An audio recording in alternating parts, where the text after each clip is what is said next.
Hey, everybody. What just happened there? That was the worst intro ever. Oh my God. That was totally not going according to plan. Okay, so So I don't think no. I holy don't think I'm shit. legal vices. Yeah, there is no recovering from that. All right, just so you know what happened, or as the case may be, didn't happen there. What always happens is, especially if I'm running a bit late, I do the intro thing. I have it cycle through. Apparently, I didn't put it on repeat as I normally do. And while that was going on, I was panicking, trying to get all of my introduction videos prepared, in line, and ready to go so that we could go through the normal intro videos. And then while we were doing that, I accidentally booted myself from the studio. And then I was desperately trying to get myself back into the studio in time. And as you can see, I didn't. I got back just as the video quit. Oh my Lord, that was that was exactly the opposite of what the plan was. And I don't even know what I've done. God. Hi, Steph. How are you? Hi, Jeff. I'm not doing too bad. How are you doing? Up until about a minute and a half ago, I was doing really, really well. Yeah, fair play. I got nothing. I'm still kind of trying to wrap my mind around what happened. All right, let's kind of go back to what we were gonna do. I was gonna say, okay, we were gonna go through the intro, that starting soon thing, then we do the 30-second countdown, then we do our normal mens rea thing, which let's just do the mens rea thing now because it's funny. What do you got? I think I can prove to a judge that both of these men had the mens rea. What the hell is a mens rea? It's a legal term the lawyers use. It just means the intention to commit a crime. Okay, come on, let's go. Mens rea? Put the cuffs on him. How could we have gotten mens rea? We take blood? Can you do it without taking blood? We both use condoms. How is this possible? I want to see a doctor. Can I have an independent blood test? Money! I feel sick. What are you doing? Mens rea! Oh! Oh! My God! No! That's what I would normally do. And then I would make myself the daily cocktail, which I'm going to do now so that I can clip the cocktail and use that for the short. So pretend Steph hasn't shown up yet. So we're going to bump Steph here for just about 1 minute, and then we're going to make our cocktail, which is extraordinarily British today because Steph's here. I'm here. You're here. But you're not here yet. Shh. No, not yet. Don't let him know you're here. It's a secret. It's a secret. Shh. Okay. So today's cocktail is based on one of the largest abominations you will ever see, the James Bond martini.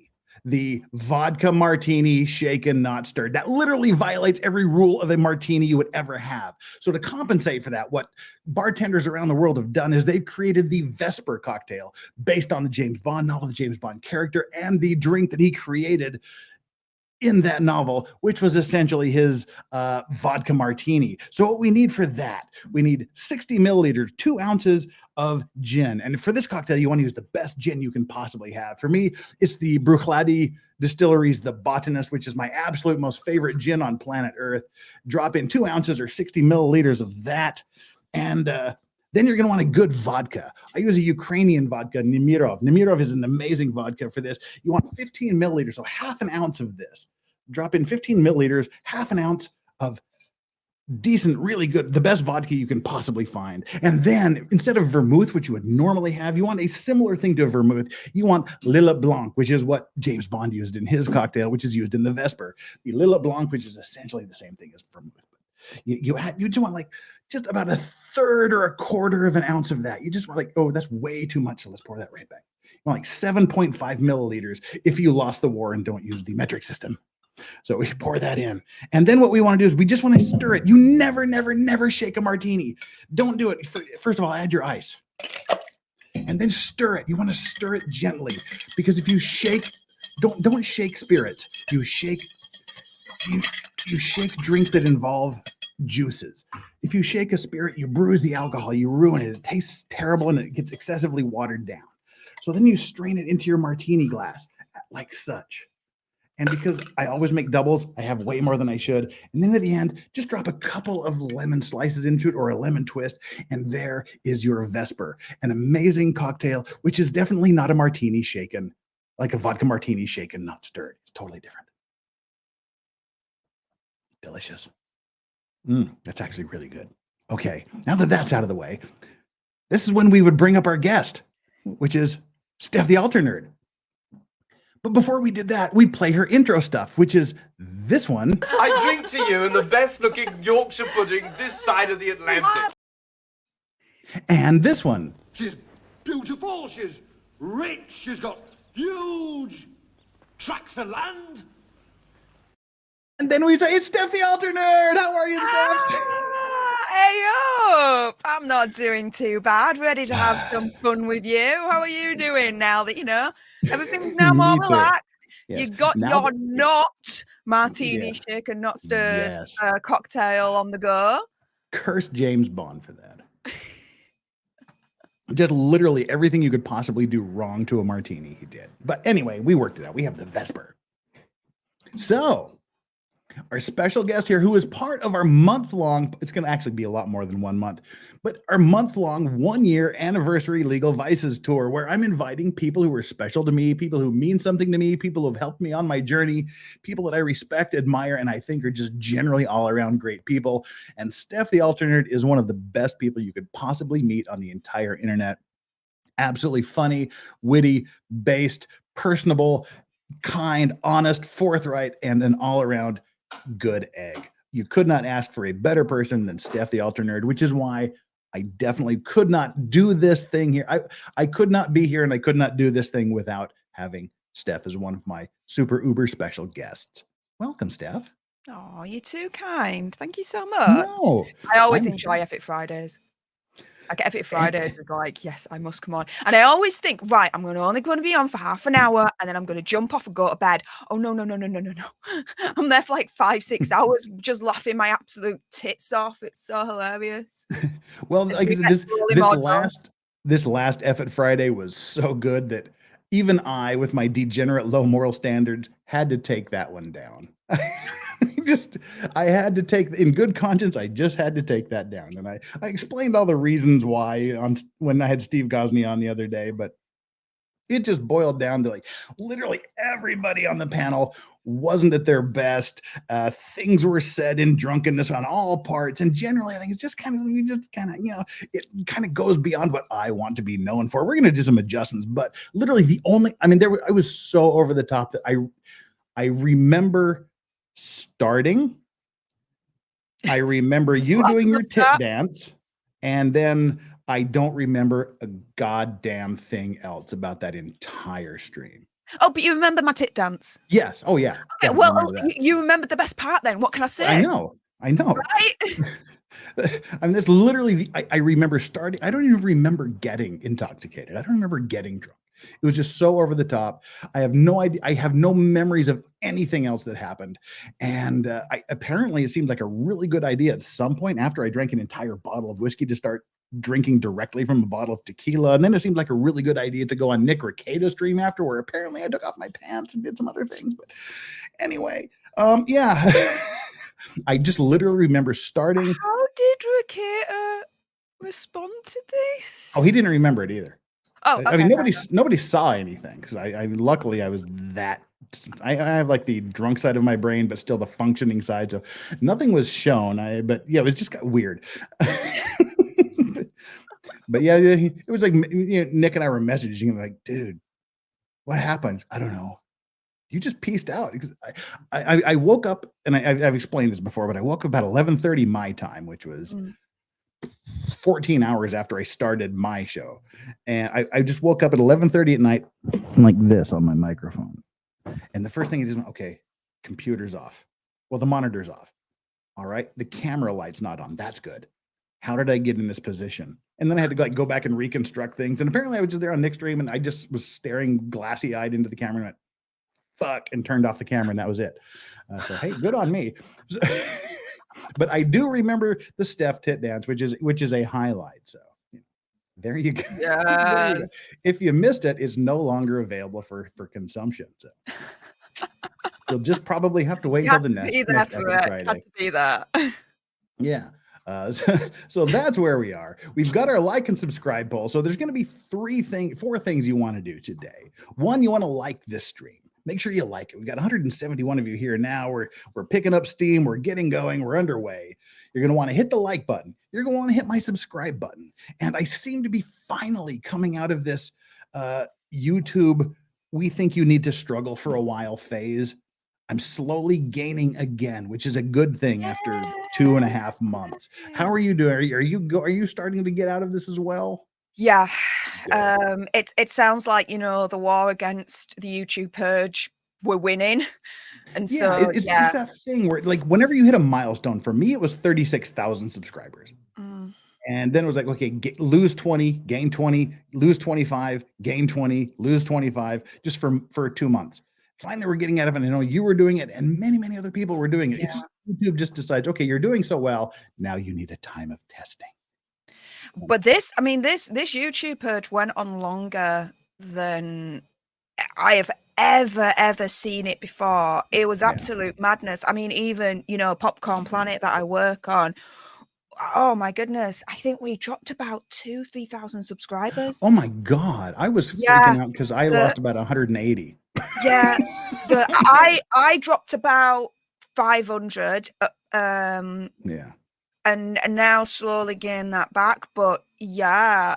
Then like Good Logic Joe and Andrew really Legal Mindset, they were bleeding thousands, and Nick was bleeding several thousand. It was just this weird thing that they went through. But we're coming out of that. So where I'm going with all of this is hit the like button for this stream and hit the subscribe button if you haven't already done so. If you're Steph's peep and you're here, if you're one of her peeps and you haven't subscribed to my channel, well, do it. You won't regret it, I promise. Do it.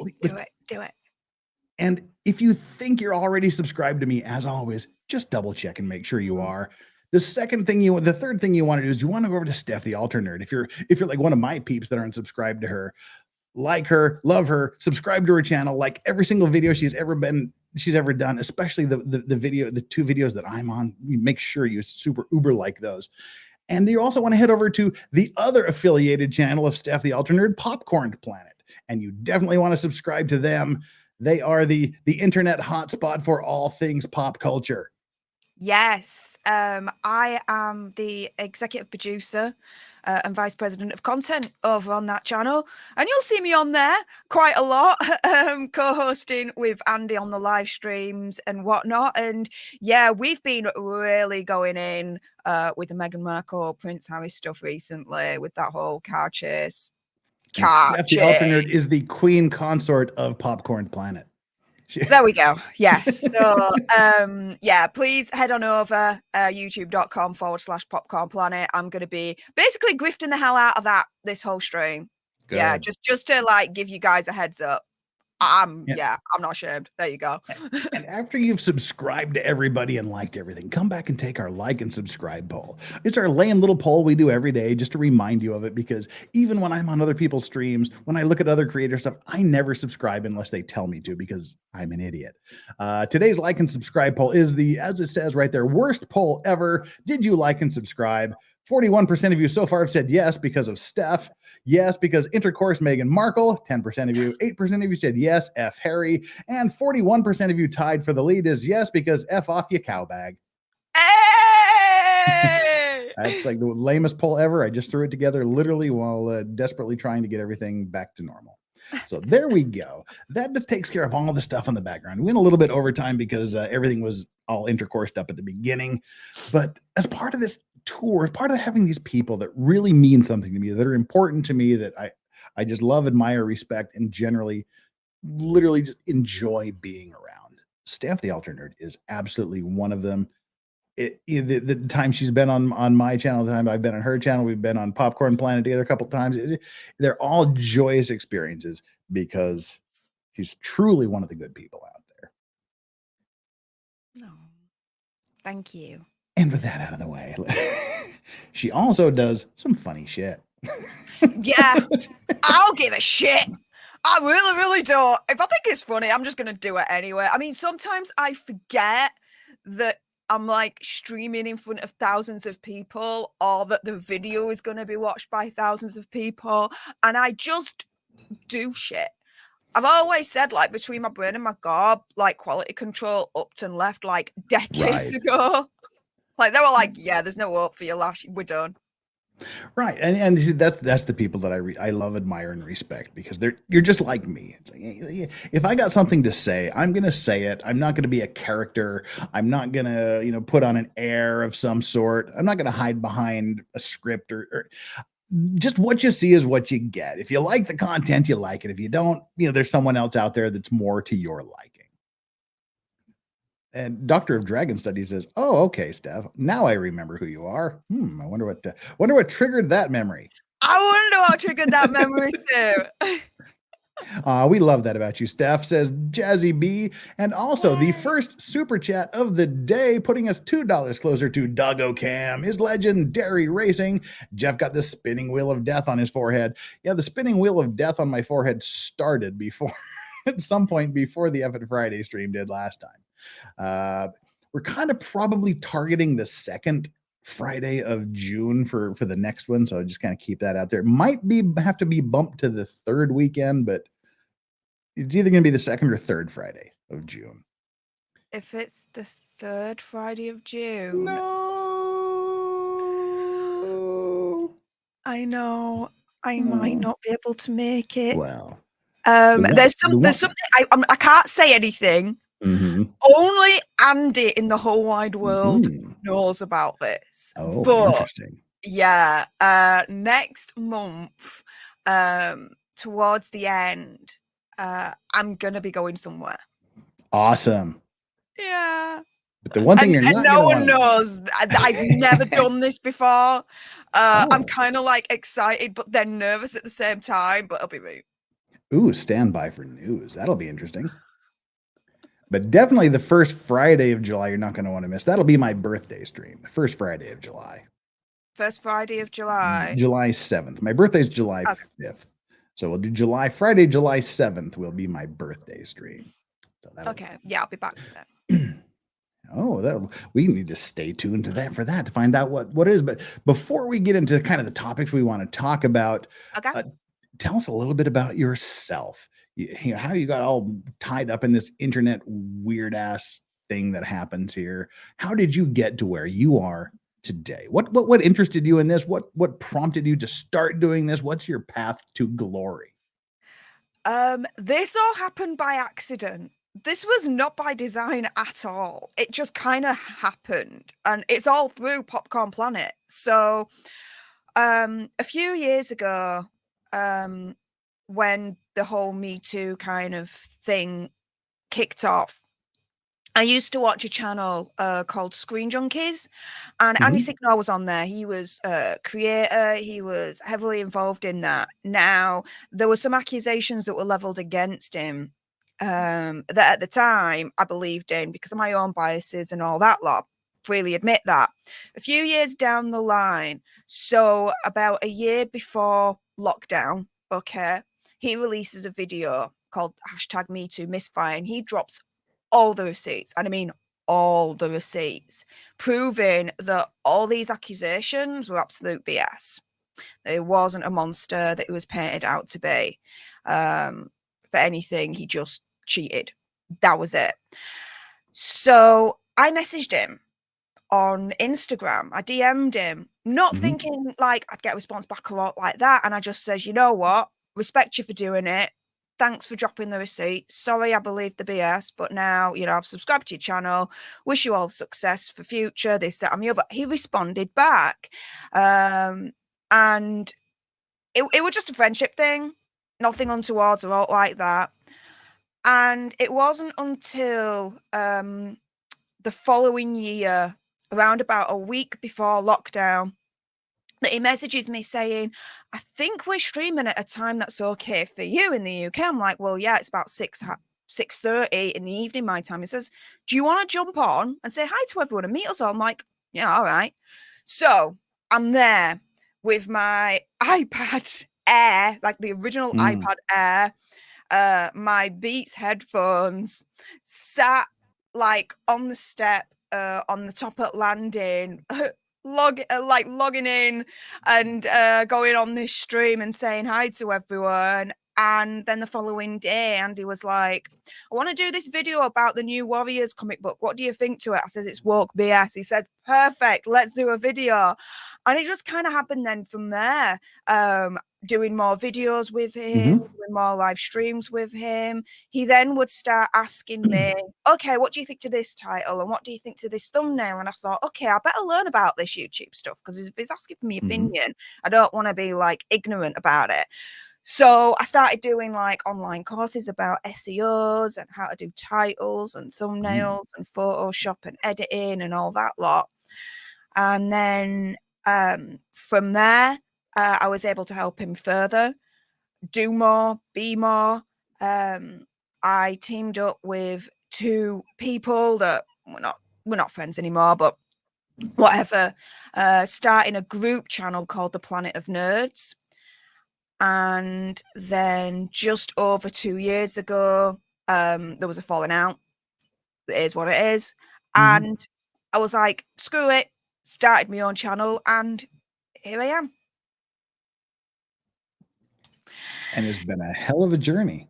A hell of a journey. I'm now a full-time YouTuber for Popcorn Planet and my own channel, and it's insane. I could have never thought, like, from literally 3 years ago, just over 3 years ago, going on to like Popcorn Planet on that random stream to where I'd be now. Wouldn't have thought. And you've seen just in my personal life as well. What was that? You've seen some shit. You've had some experiences. Oh yeah. Yeah. Definitely seen some shit and had some experiences. Oh yeah. Well, good so and that's bad. that's a question that is literally the 2 questions that I ask everybody. Okay. What's the biggest mistake that you've made in your time as a YouTube creator? Biggest mistake I've made? Yeah. Oh.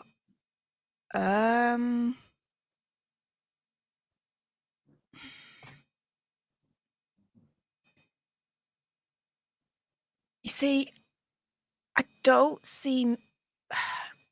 I think that's kind of like I'm the wrong person to ask that question. Why is that? Reason being is because I don't see mistakes as mistakes. I see them as your choices. greatest learning experience? Okay, greatest learning experience. Your greatest experiential learning experience here. Now that I can get on board with. Okay, so the greatest learning experience for me is it's more technical than anything else. Sound. Sound. So back in the day, when I started off with all of this, my computer and like my mic and everything in my old house was in the office upstairs, but next door to that's the bedroom, right? And so after a certain time, I had to go all ASMR, like really quiet whispering, because if I hadn't done that, I would have woken my ex-partner up, and that would have been like a total grumpy mess, right? Yeah. And so the biggest learning curve for me was, my sound and getting that right, and getting to a point where I wish I would have done it sooner. Move all my computer, my mic, everything downstairs into the basement, into that corner that I used to be in, and just stream and do videos from there. That would have made it so much more easier right from the beginning. I mean, for me, that's kind of, I mean, with my experience in radio, whatnot previously, but way back in the dark ages of my life, that's kind of one thing that I learned from the beginning. So when I decided to do this, I used it as an excuse because my computer was 14 years old, and it would take about 15 minutes to boot the thing up, and it couldn't run anything, and it was just this virus-ridden mess. And so I thought, okay, worst case, I get a new computer. So I whenever I buy technology, I always buy the best that I can afford at that moment, because literally you can buy the most amazing, unheard of, custom built computer, and it will be obsolete by the time you carry the box out to your car. But I still want my computer to last for a few years rather than just buy the bare minimum and then have it not be able to do anything a year later. So I spent about $5,000 right out of the gate just on a monitor, on computers, on speakers, on the microphone, on everything, just to kind of get started. Because, I mean, as you said, the sound, you can have an amazing content, but if your sound sucks, nobody can bear to listen to it. The microphone and the sound setup are incredibly important. Yep. And I don't know. I mean, I'm not happy with my sound right now, but it's more than good enough, but it's not the uber professional level that I want. I think when I sell this place and move into my new place, whenever, God wills that to happen, then I'll start dedicating, the sound system, the sound studio, get it professionally done and all of that. But we're do you use a liquid cooled PC? No, not that much yet, Jillian. But so what was on the opposite side of that? And it's great, because normally people say, well, I did this, or I got involved in this drama, or I did that. That was their biggest learning curve or their biggest mistake. But what was the coolest thing that's happened to you? What's the best thing, the coolest thing, your most favoritist moment that's happened in your time as a content creator? So far, being able to go full-time YouTube. I think it's like the coolest thing ever, because I'm able to literally have a dream job.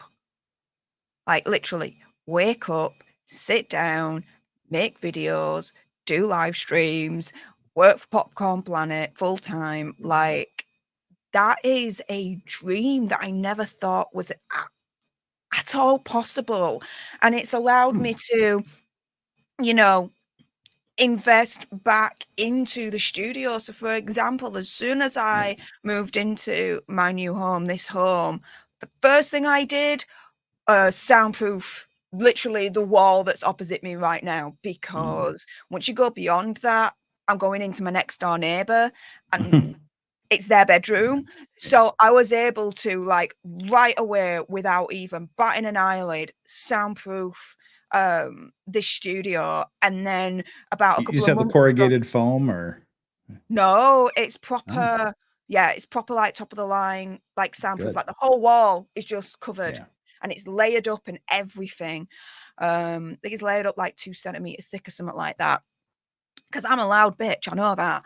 Then a couple of months ago, again, without breaking a sweat, on the cusp of me going full-time YouTube, I was able to, and I showed the receipts, because I said to everyone that their donations were going to go towards a replacement computer, over £5,000 on my new studio computer. And to be able to do that and go full-time YouTube and be able to still pay the bills on top of everything else, best thing so far. Well, I mean, that's interesting that both your best and your worst moments involved sound. Oh yeah. Yeah. Because I know I'm a loud bitch and I need to sort it out. As in, I'm still going to be loud no matter what, but I don't want to be pissing off the neighbors anytime soon. So there we go. Yeah, and I'm lucky the neighbors haven't complained about me yet, but that's good. They complained about the cigar smoke once, and I said, okay, well, when you stop cooking fish at 6 o'clock in the morning, I'll stop smoking cigars. And then they never bothered me again. Nothing like having the smell of fish being your alarm clock in the morning. But we get a few comments here from people. JKD Buck 76 says Harry and Meghan were chasing the paparazzi. Oh, we'll get to that. Don't worry. We'll get to that. Caddy says, what happened to Steph in the city? The dating journey. Lol. That was short-lived. So, okay. I'll be very, very quick on this. So I went on one date through one of the dating apps. He was a lovely guy. I mean, don't get me wrong. Very, very polite. Very much a gentleman. Had a good job. All that malarkey. But We get to the table, we sit down, we look at the menu. I'm like, oh, what are you going to get?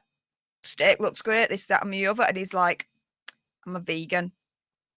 Oh, no. He don't even eat fish. And I'm there thinking, okay, I'm a full-on meat eater carnivore. And I want to make sure whoever I'm with next has a passport so they actually go over to Italy to see my family and meet them all. And what am I going to do?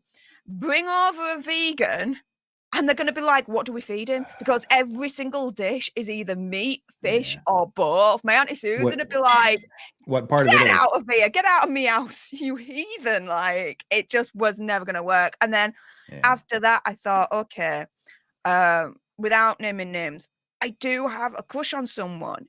But the thing is, on paper, it doesn't seem to work. It's really, really strange. And if I saw this person on the app, it's either right or left. Basically, I would have declined him on paper. But yeah, and so I thought, okay, well, these apps actually, I think, are a fallacy because they don't really take into account chemistry or anything like that because it's all on a screen, and so it's too stay away virtual. from the apps. It's too virtual. Stay away from the apps. I deleted them all. Stay away from them. I'm away from them. That's the thing. People buy into this app thing. Tinder has people mind fucked. Yeah. They have you mind fucked because that's where you think you're going to. I mean, if you want to smash, just hook up with someone and smash. If that's what it is, Tinder's your thing, or what any Bumble or whatever the hell else. But if you're looking for your mate, Tinder, Bumble, if you go that way, Grindr and these other, their job is not to make you and help you find your significant other for the rest of your life.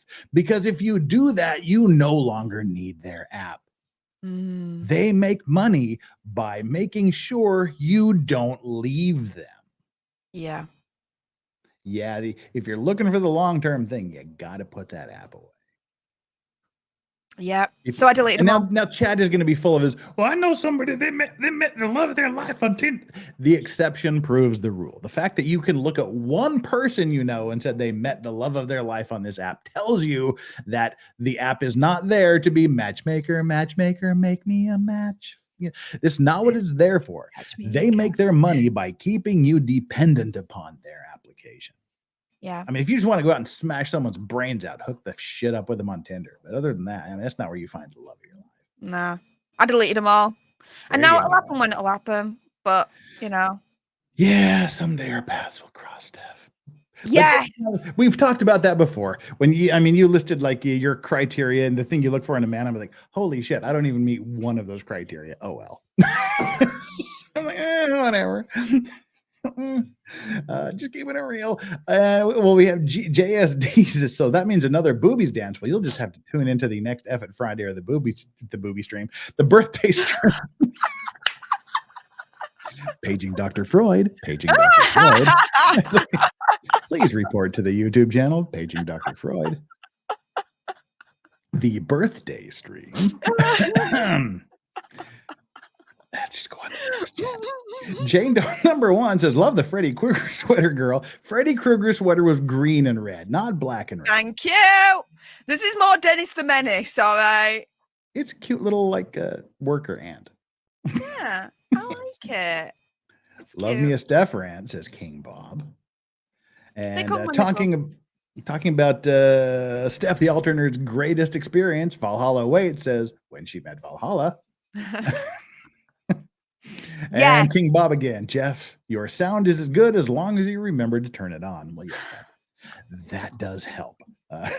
Turning it on happens to all of us, help. King Bob. Yeah, and unfortunately, turning it on doesn't happen a statistically significant amount of time. It happens. What do you want? All right, let's see. I gotta remember not to say booby dance anymore when I'm thinking of my birthday stream. Got to make a note to myself not to say booby dance. Okay, there we go. And now that I've made a note not to say that, that's all I'm gonna say. Shit. All right. Well, we we're just going to move right along from that little Freudian slip. And Steph. Yes. We're 1 year out from the Johnny Depp Amber Heard thing. I know. It was going on a year ago. I joined this YouTube shenanigan thing in the middle of the Johnny Depp trial. Wow. And yesterday we reviewed the 1 year ago today video when they had Morgan Tremaine. Yeah, no, not Morgan Tremaine, the other Morgan, the Hick Trailer Park guy. Oh, bloody hell, yes. Yeah, that was a year ago yesterday, and we reviewed that testimony where Elaine Brederhoff, the lawyer for Amber Heard, elicited that from this guy that Amber Heard was the psycho at the trailer park, not Johnny Depp. That he in fact didn't like Johnny Depp. He didn't know who his lawyer Adam Waldman was. He didn't know who he was, and that umbrella guy Tug became the umbrella man, or that umbrella guy, or anybody else she wanted to call him. That was a year ago, and you've had a hell of a year since then. It's been a hell of a year. I mean, to literally from that and report on all of that on Popcorn Planet to then go to Vegas last November and be front row. And I know you've got this locked and loaded. Share the video here and we'll bring it up. You went from just being the Johnny Depp Amber Heard case commentator to Johnny Depp giving you a special message directly just for only you on planet Earth. Yeah, it was insane. He was like, "Hey up!"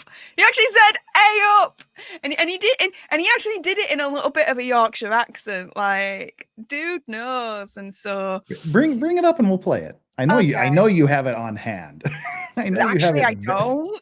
Oh, I actually don't, but I will find it right now. I've got quite a few Johnny Depp videos. I'm going to try and find. Oh, shiz the bed. But yeah, being front row and him like literally, he walks out and he looks at all of us and he gives us all eye contact and he knew it was us. He knew who we were. And then afterwards, all I remember at that point was Andy being kind of like dragged away from me. And he's then screaming my name, Steph, Steph, Steph. And I'm trying to rush over to him. And I'm thinking, what the hell is going on? I'm like getting really worried. I'm like, is he being arrested like some of the other parts of our entourage? Or? Yeah. Yeah. And then I was like, oh my goodness, am I gonna have to kick some butt? Am I gonna have to tear some hair out? Like, I'm ready to battle on, right? And then all of a sudden I see him and he's like disappearing through the back doors and I'm there with like Kim and the rest of them. I'm like, what the fuck has just happened? What the fuck has just happened? And then the next thing we know, we're getting a message from Andy, we're meeting Johnny Depp, me and Laura B. I'm like, what? So yeah. That night changed into something completely different and unexpected. Let's put it that way. Did you find the video yet? Yes. Okay. While you're sharing that, we'll say here for the truth, says Steph. I would think Vegas, JD, and meeting Andy Kim et al. Well, that's coming up right now. That's what she's talking about. This is what we're talking about. And Huge Ass is a new member of the Clean and Sober crew, as well as Andrew Brunton, who's been a member for 6 months of the Clean and Sober crew, says, "Hey, Steph, you laced any cactuses with chili oil recently?" Yes. By the time we're done, I hope we'll have a few lacings. All righty, there we go. This was the outcome of that night, the night in question. After nearly a year, this was November, wasn't it? This is November. So about 6 months. 6 months after the trial ended. Yeah. 5-6 months. In Las Vegas at a Johnny Depp and Jeff Beck was there, right? It was a Jeff Beck concert as well, right? Yeah, so it was a Johnny Depp, Jeff Beck concert. You were one of the last people to see Jeff Beck alive. Yeah, I know. And I regret the fact that I never got, like, the two guitarists that I wanted to see, my bucket list guitarists, were Jeff Beck, who I never got to see, and Brian May of Queen, who I did get to see on January 19th, 2020, 2 weeks before the world went to hell and shut down. So that I got one of the two on my bucket list. The other one checked out. The other one kicked the bucket before I got to check the bucket list off. But this, let me see if I can embiggen this here. Embiggen. This was the message that Steph got from Johnny Depp himself. Steph, I have to say thank you, and I'm sorry we didn't get to sort of sit around eye to eye and have a yak. But I'm here with. He's been very nice. And Andy's been very nice as well. How about an A up for Steph? She's British. What's that? A up, Steph.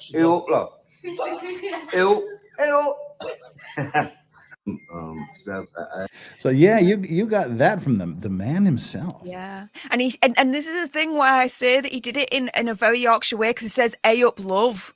Like we say that a lot. It's like "A up, love. How you doing, love?" Like that's a very very Yorkshire thing. It's got to mean something to you. That's got to mean something special to you. It does, because for Johnny Depp, he is like a beacon of light to all those survivors out there, that you can take your monster to court and you can win. It's very, very rare that we do get a win in court. And so for him to do that, it just, yeah. And for him then to know of my existence and acknowledge it and say, "Hey up," I'm like, ah! Like as soon as like Andy like came out and he met us back at the hotel, because this was like 2-3 o'clock in the morning at this point. And we were sat around in this hotel restaurant that was closed, and he then started showing us, and I'm like, I screamed. I was like, "What the fuck is just? What have I just seen that? What? Oh my goodness!" And so yeah, it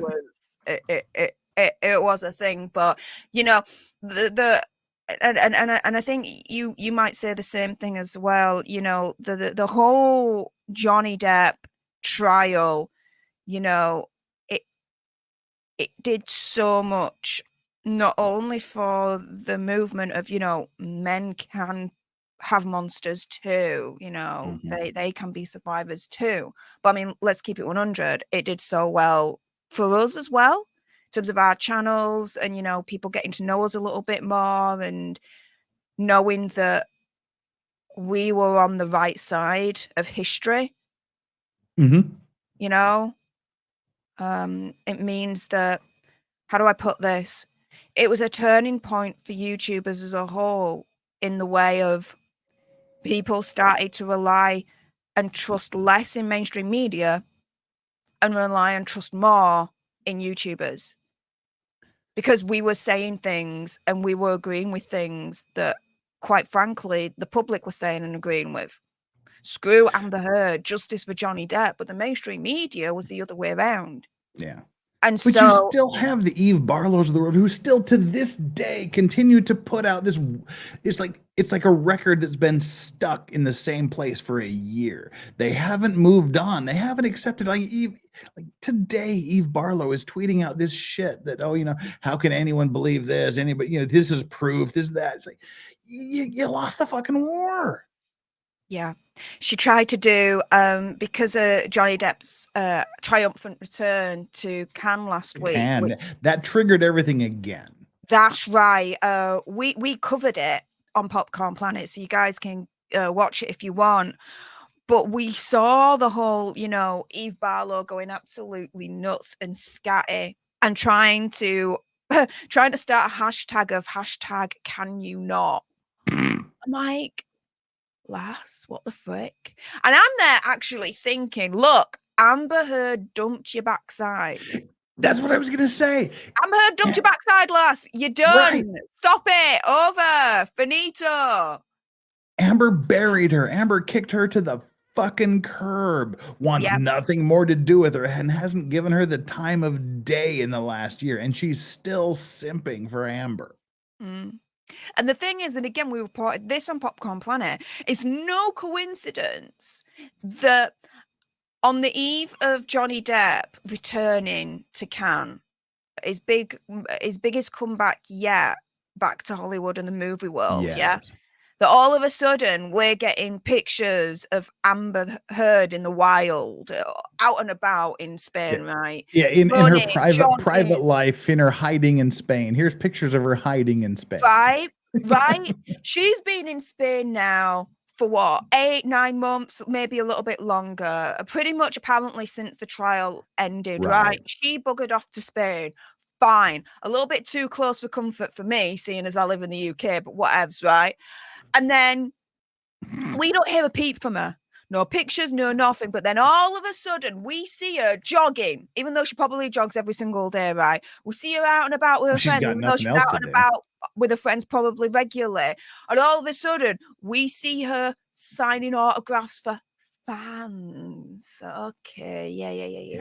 Right, whatever. My petty conspiracy theory, whatever on this one, is that she basically got out of the hole that, you know, she was banished to try and publicly remind everyone of her existence and try and be like, Johnny's still the monster, I'm still the survivor, and try and peddle that narrative. And I'm like, yeah, no. And thank goodness it didn't work, because Johnny Depp's Cannes return was absolutely triumphant. He got a 7-minute standing ovation. It's to my knowledge the longest standing ovation for this Cannes for this year. Another one was like 6 minutes, but I don't think anyone got more than 7 minutes. So yeah. Have you seen the movie? Haven't been able to yet. It's not been released in the UK. Okay. I did message Andy about a month and a half before the release of Jean de Barry. And I turned around and I said to him, I could literally hop on a plane in the morning, go over to France, go over to Paris, go to the nearest like cinema, watch Jean de Barry, and then in the evening fly back home. Right, I could do all that in a day, because the flight from where I am to Paris would be just a little over an hour. That would be it. It wouldn't be that far at all to do. It's not a pain in the backside. It's doable. But Andy was like, nah. Yeah. Flux is like, wait, Amber is gay. So you're saying there is a chance I can fix her? Don't do it, Flux. Don't do it. Don't do it. Venus flytrap, okay? Oh, no. It probably looks like a Venus flytrap, too. Think of a vajayjay as a Venus flytrap, okay? Probably looks like one, too. Probably does look like one, too. Like, you don't want any of that mess and pain. Like, no. Exactly, right? No. I don't think you'll get your fingers back. That's all I'll say. You're just going for the move and just like, and you're just like slowly digested. Right? Oh no. What's wrong with you, Steph? For more, go on youtube.com/popcornplanet. Ta-da. Oh dear. Wow, I have no idea I have no idea how to recover from that. What is it to recover from?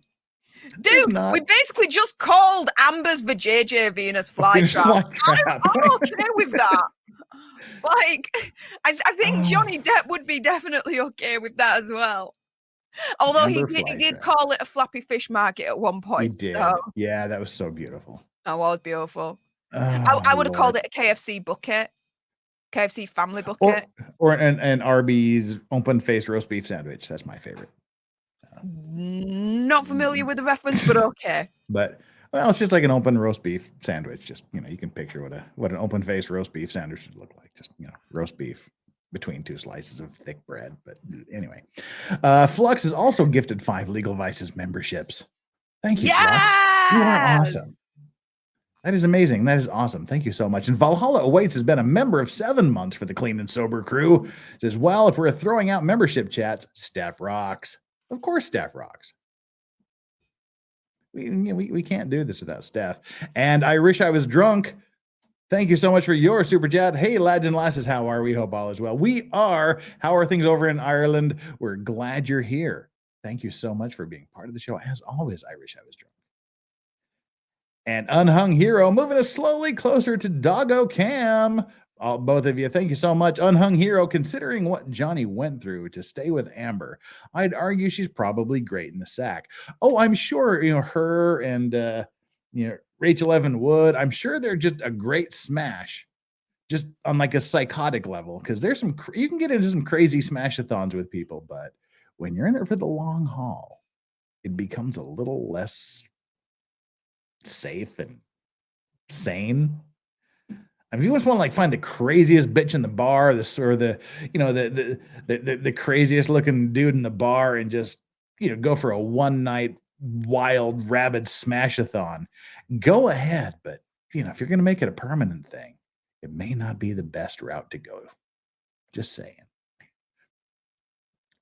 But what do I know? This is back when your video was being shown. Rose, who's our resident mod in RN, said, "Oh, my heart is just pounding. Love, love, love, love, love, love." Yeah. Nicholas, what a fucking legend JD is, of course. And Jazzy B, so true. I found Legal Vices, Steph the Alter Nerd, and Popcorn Planets channels through the JD trial. I wouldn't be here today if it wasn't for, and I wouldn't be here if it wasn't for the trial. It was a legal mindset. Andrew and I, over too many drinks and over too many occasions, and him going, no, dude, people love to hear you. You're funny. You should just do this. And I'm like, no, you'd be great. Okay, sounds great to me. Let's do it. So yeah, that's kind of how it happened. And with that, Lily Depp, she's got the new movie where she showed a little bit of her body. Oh, is it the Idol thing? The Idol, yeah, she was naked in it. I ain't seen it. I haven't seen it either. I don't know where to watch it, but I've heard a lot of controversy around it. And it's I controversial read an because article it's this Johnny morning. Depp's daughter, and she shows her tits. Oh, And maybe some badge. So what? Guess what, Right. guys? Guess what, guys and gals? Women, and I'm not saying this to be okay, but just scientifically speaking, actual born women got a little go away. There we go. No, it's not gone. There we go. It's gone now. No, it ain't. Never mind. Okay, so back to that. I don't like it when all of a sudden like a fly just kind of like go. Anyways. So people that are born female, okay, are born with tits and a vajayjay. Yeah, I know, right? Think about this, people. Your female biological your body. mom has a vag. I know. I have a vag. Me auntie, me grandma has a vag. Your auntie, I think about that a lot. Mum has a vag and tits. Like, oh my goodness, wow, shocker, right? And your dad actually did it with your mom. True. True. It was the only thing he was good for, sperm donors, that I could be in existence. Well, if there's one thing you're good for, that's good enough. Pretty much. And even then, well, if it wasn't for him, we wouldn't be able to think about you. Anyway, never mind. Exactly. But moving swiftly on from that, I read a headline where the Idol is being described as torture porn. Okay. Well, so was Hostel, the Hostel movie series, Saw. Yeah. And I love Saw 1, 2, and 3. Beyond that, I like the first one and part of the second one. See, I have this weird thing, like things that I can identify with freak me out. I had to stop watching this. The instant I had to stop watching the Saw series was when one of the escapes was they had the key to the room buried at the bottom of a swimming pool full of rusty hypodermic needles. And the chick had to jump into the pool of rusty hypodermic needles. Yeah. I could not watch it beyond that because I just have this ridiculous fear of needles, and it was too much. And I'm like, all right, this is just beyond me. The first Hostel was great. I couldn't watch the Hostel because between the first Hostel and the second Hostel, I had a major motorcycle accident and broke both of my arms, and pain was no longer funny or amusing. But the first Hostel is a great film. The first 1.5 Saws were great films, but then it was just a psychological thing that I just couldn't watch it. But yeah, it's like, so what? And like there's Human Centipede. I just haven't watched that because I haven't had the opportunity to watch it yet. But probably someday I'll degenerate myself and watch it just to. I don't want to watch it. I don't either, but I don't need just to to say watch I it. did. I'm gooch with it. But it's like, well, Megan Fox, the reporter. I don't know if you know Megan Fox, the reporter. Yes. I think you were on the. You've been on the Yeah, a couple times. lovely laugh. She did this whole thing with me, and then she did a stream with Nick yesterday, talking about how people are coming after her and calling her a hussy and immoral and because she has big boobs and there's like a little bit of cleavage that shows occasionally. And as I was telling her, there's a time there. Sometimes they're breasts, sometimes they're tits. It's. But like, I mean, if you're getting offended or turned on or feel some sort of weird sexuality about a woman breastfeeding her child, that says way more about you than it tells me about the woman. Oh yeah. And like in my hometown in conservative Utah, there was this whole big thing where they wanted to go through all of the school libraries and remove all of the pictures of filth, like the Renoir paintings and pictures of David sculptures, the Sistine Chapel, because they've got naked men and women in them. Like, if you're getting turned on by a fucking statue, one of the greatest statues ever carved, that tells me to stay away from you, not the book. And if you're like going after someone like Megan or someone because there's a little bit of cleavage showing, you're the problem, not the person who God just happened to bless with a little more ample cleavage than someone else may have. I don't get it. I don't get the fixation. I'm tempted to put on a bra and nothing else and come back and show boob cleavage just in fucking solidarity of Megan Fox and be like, screw all you prudes. Steph, We've got tits. So the fuck what? I would not hinder that. I would not hinder that endeavor of yours because I approve. I approve of this message. Hang on, where's the stop cam? Oh shit. Okay. Right. Daily quick bites. Hey Steph. Okay, we'll read this one when Steph gets back. Susan D. Yay, my 2 favorite people. Soon to be my 4 favorite people. And I have my Steph's Tea Party mug. Oh shit, so do I. Holy crap. Yeah, we'll have to do that when you get back. Perfect start to my summer break. Well, this is about to be my perfect start to your summer break. So sweet. And I've got my tea boiling here. So if you hear the annoying background noise, that's my tea kettle heating up. Potentially criminal. Hey, what's up? Potentially criminal will be my guest on Friday, June 9th. You're not going to want to miss that.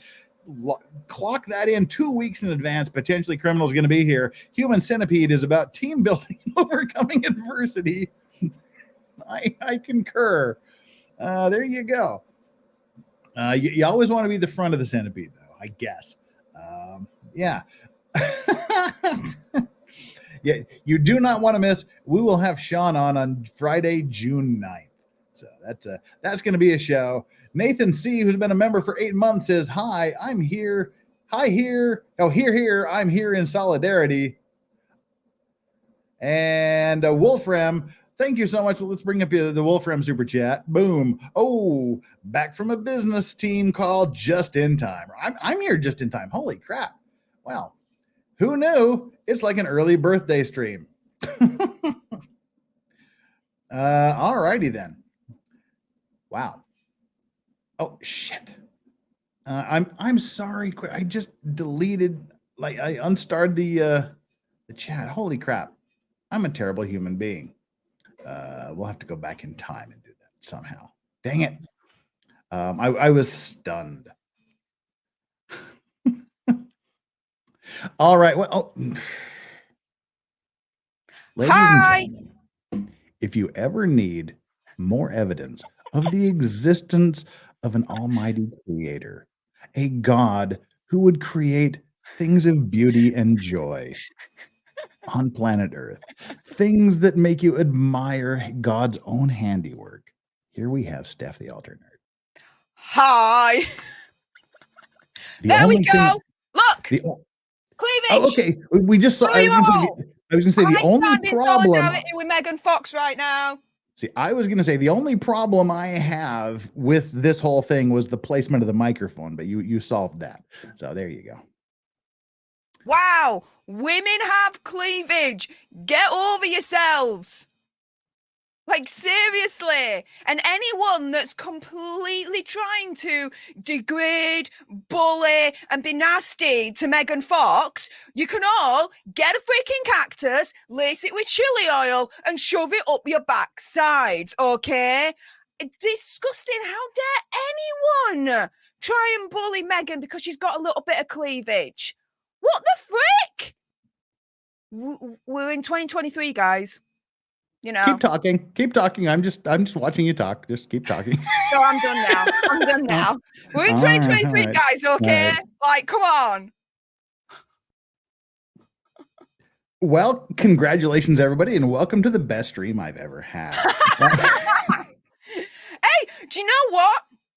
Bras are basically just bikini tops. It's just bras out waterproof. Right. No, see, that's the thing. And there's a lot of that goes around. It's like people are like, oh my God, but you look at her, you can see her bra strap. Oh my God, you can see her cleavage. But you show more just wearing a bikini.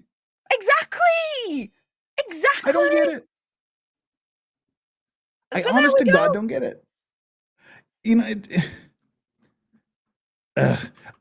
I don't understand. I don't know if it's people being uber conservative or it's just, you know, people being internet trolls or just wanting to shit talk. I don't know what it is, and I don't understand it because that's not how I am. You know, well, like I was saying, there's if there's some woman who's breastfeeding her child, it's a breast. But if I meet her in the bar and she's, you know, wearing some sort of evening dress, then it becomes tits. There's a time when they're breasts, there's a time when they're tits. You know, and if you can't differentiate between that. And if someone's going out for an evening to a dinner party, they're putting on the evening wear, the evening gown, where the women want to feel beautiful. The women want to look nice. And if you're just like slobbering on yourself and drooling because God forbid someone's wearing a little bit of cleavage revealing dress, dude, check yourself. Just admire God's handiwork and say, that is a fit woman. And move the fuck on. Don't get hung up. Flux, just titties. We love you, Flux. Uh-oh, Steve Gosney's in chat. Hey, I'm Steve. Uh-oh, we have to scroll back and see Steve. Steve, what have you been saying while I haven't been paying attention to the chat here? Lockhart coming. Yeah, no, not for this one. Steph's beauty coming from within. A up for the Megan Fox solidarity. I'm going to send Megan a quick message to see if she's available. Where are you? Steph is showing lots of solidarity. Lots of solidarity, yeah. Lots of solidarity on my stream. Solidarity for your boobapalooza.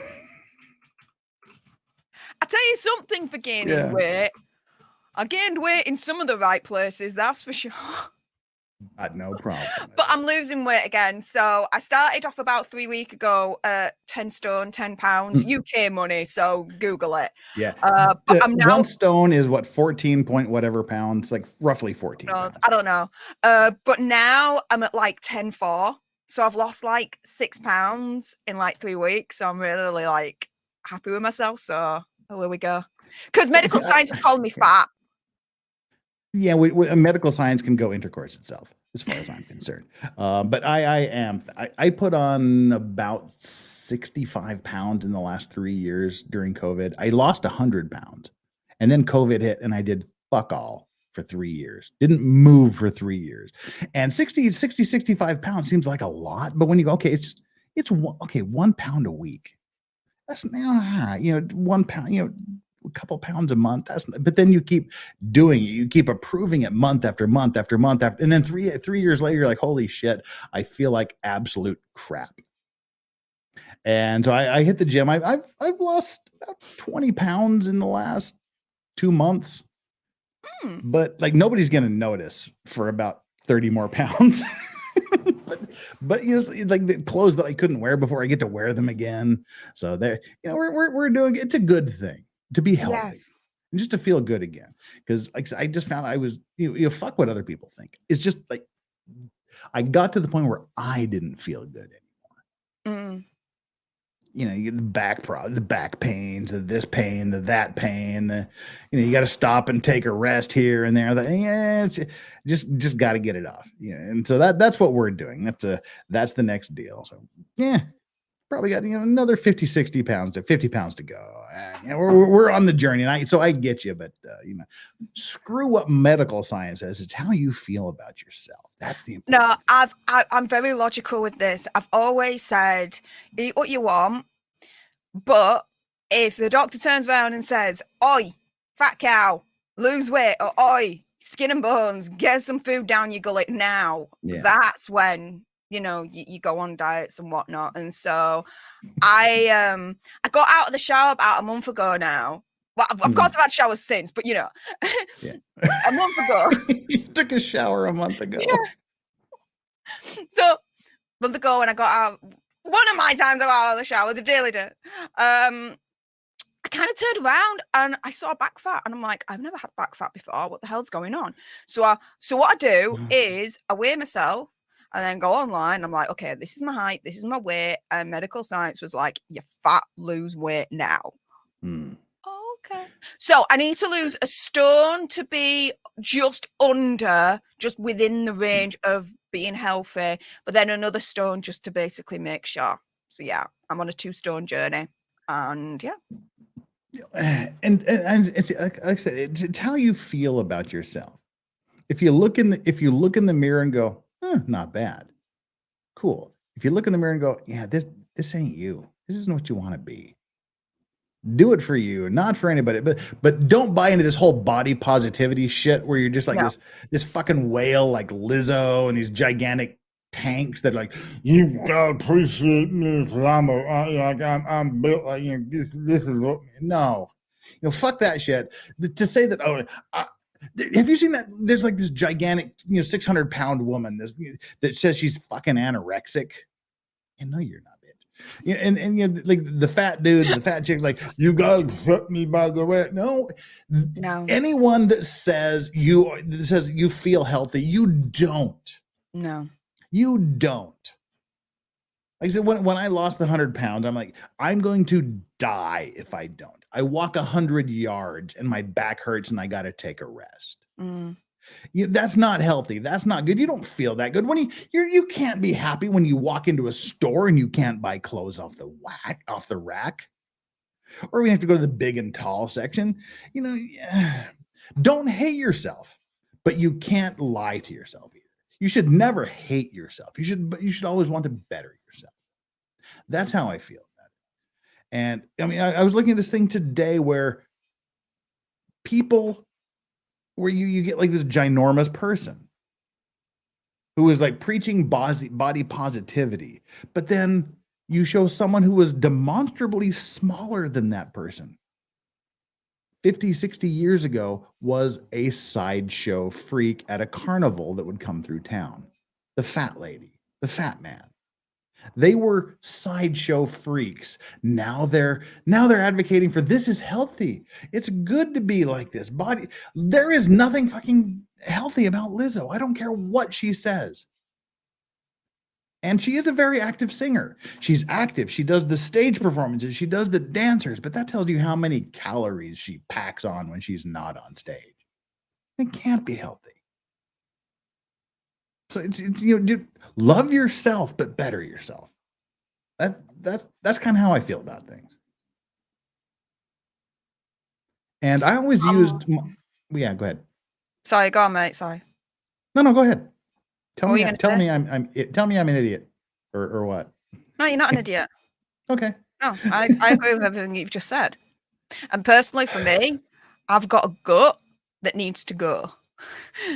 Like this, like no. And I've freely admitted this. Like, I think I was doing it without realizing, but after what happened last year, with the end of my relationship, I think I just fell into comfort eating and didn't realize I was doing that.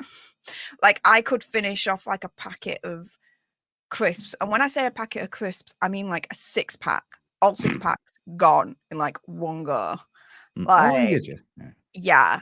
Or like a 3-pack of chocolate bars gone. Like that kind of comfort eating. And I didn't realize I was doing it until I started realizing I was doing it. I was like, okay, medical science is calling me fat. Yeah, I need to have all my portions.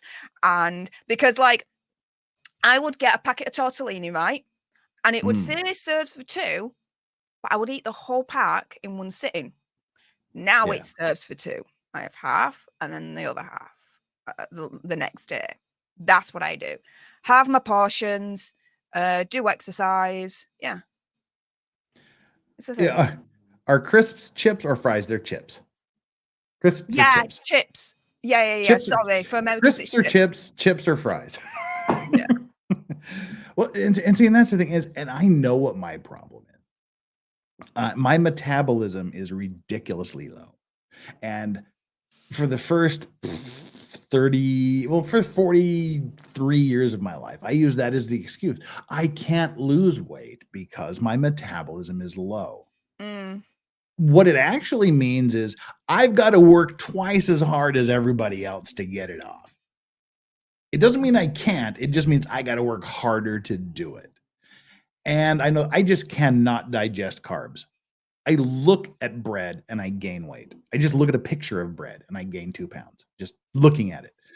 But unfortunately, my flavor profile, I love oil, salt, and crunchy things. So like the kettle chips and things like where it's just gigantic potato chips, but fried in oil and just loaded with salt. That is heaven to me. And I cannot have that in my house. Because like I said, if I get a big bag, I open it and I will power eat that bitch from start to finish. I know there's 6,000 calories in this bag, but hey, it's good. So I can't even have it in the house. If I don't have it here, I don't eat it. Gonna put my jumper back on. Boo. All right. Turn up the heat. Come on. All right, I think I've stood in solidarity with Megan Fox long enough. We're good. All right. Well, I guess that's a matter of opinion, but okay. I wish I was drunk says you can eat anything in moderation plus cardio. Yeah, that is literally it. It's calories in, calories out, nothing more than that. There's no such thing as a diet. There's lifestyle changes. That's all. It's you want to do it or you don't. Love yourself, but better yourself. Never it's like hate instead yourself. of having 6 packet of crisps all in one go, just have 1 packet. See, and I can't do that. I have to have them totally out of the house because I know I'm just a weak-willed son of a bitch. I've been doing all right. Like I'll have so 1 Coke a day, that's it. Coca-Cola. And either a packet of crisps, a sweet, or chocolate. Just that one. Sounded and that's it. I have to make my American request of you to say Coca-Cola one more time. Coca-Cola? Why? No, so you said it very tentatively, very hesitantly and reservedly. Oh, because I said Coke. And I didn't want people to think that, I was like, the Coke. Like, that's what that's why I was like, I needed to, like, rephrase the first time that. you said it almost scousily. The Coca-Cola. I'm not a scouse, guys. That's why I was asking to say now. it again. It sort of sounded a bit scousy. Everything. I have a 1 Coca-Cola per day. No. So, No. Nicholas Starr says, went from audio to visual really fast. Nathan C., a wild Steve Gosney appears. We summoned him. Steph laid down the summoning sign and Steve appeared. Yeah, I was about to say. Wolfram. Yeah. Yeah. What he knows the word. The power of Christ compels you. Wolfram says, when I was stationed in Germany, we had a Samoan in our platoon. He was all muscle, but according to medical, he was overweight. The BMI is bullshit. BMI is way outdated. But like I said, don't hate yourself for the way you look. Love yourself for who you are, but seek to always better yourself. And if you're, and I'm like massive bone. That was the other thing. Like I have very low metabolism and my bone structure is huge. And so I fell into the big boned. Yeah, I'm big boned and I eat a fucking entire pizza if it's put in front of me.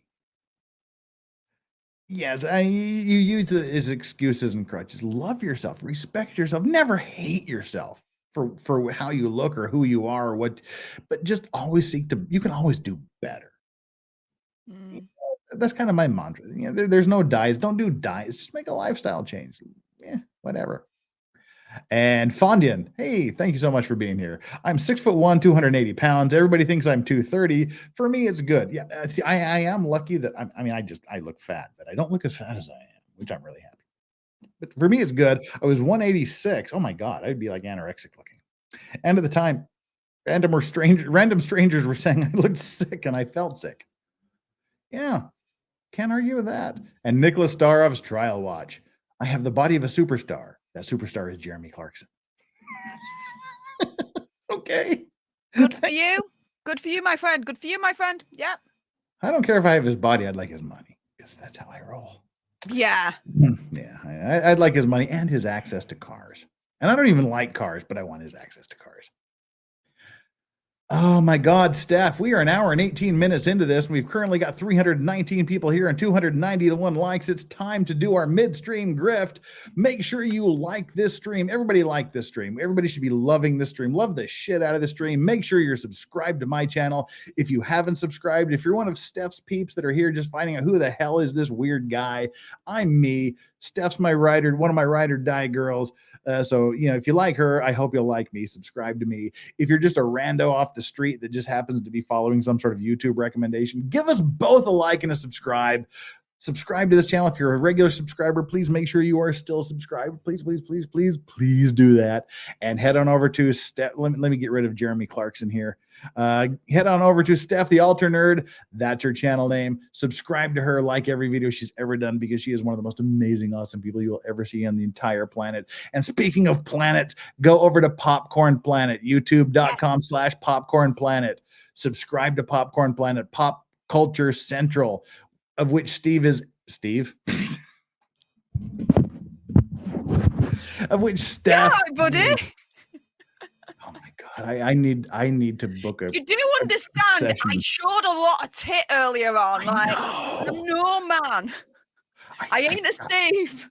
I got nothing. I just need to book. I just need to book a session with my psychiatrist now. I think you do, man.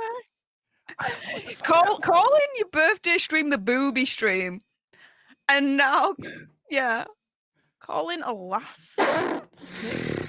Steve, dude, you got some issues. I've got issues.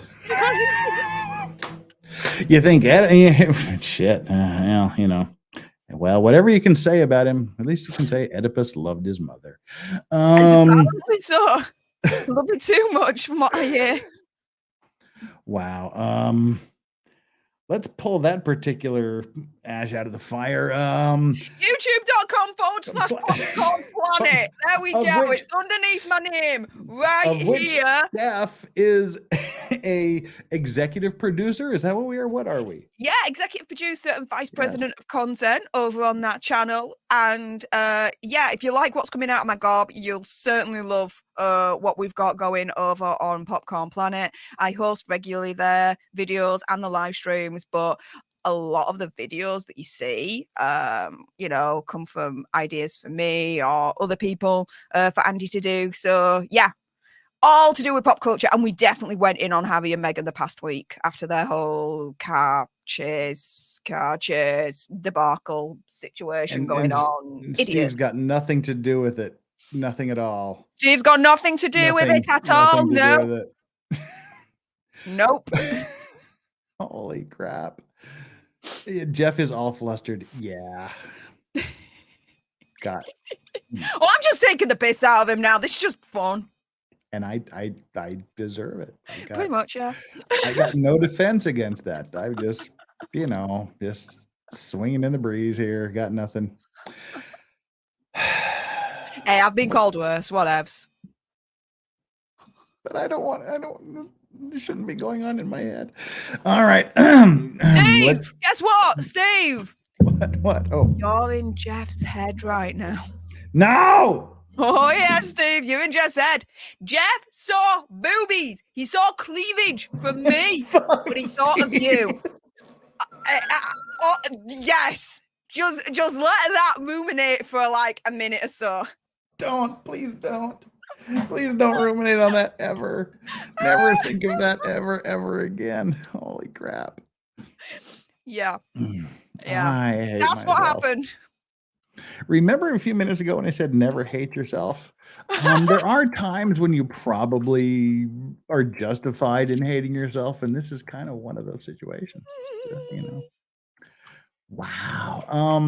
So there is no easy way to segue out of this. So let's just go back and remind people that they can take our like and subscribe poll, the worst poll ever.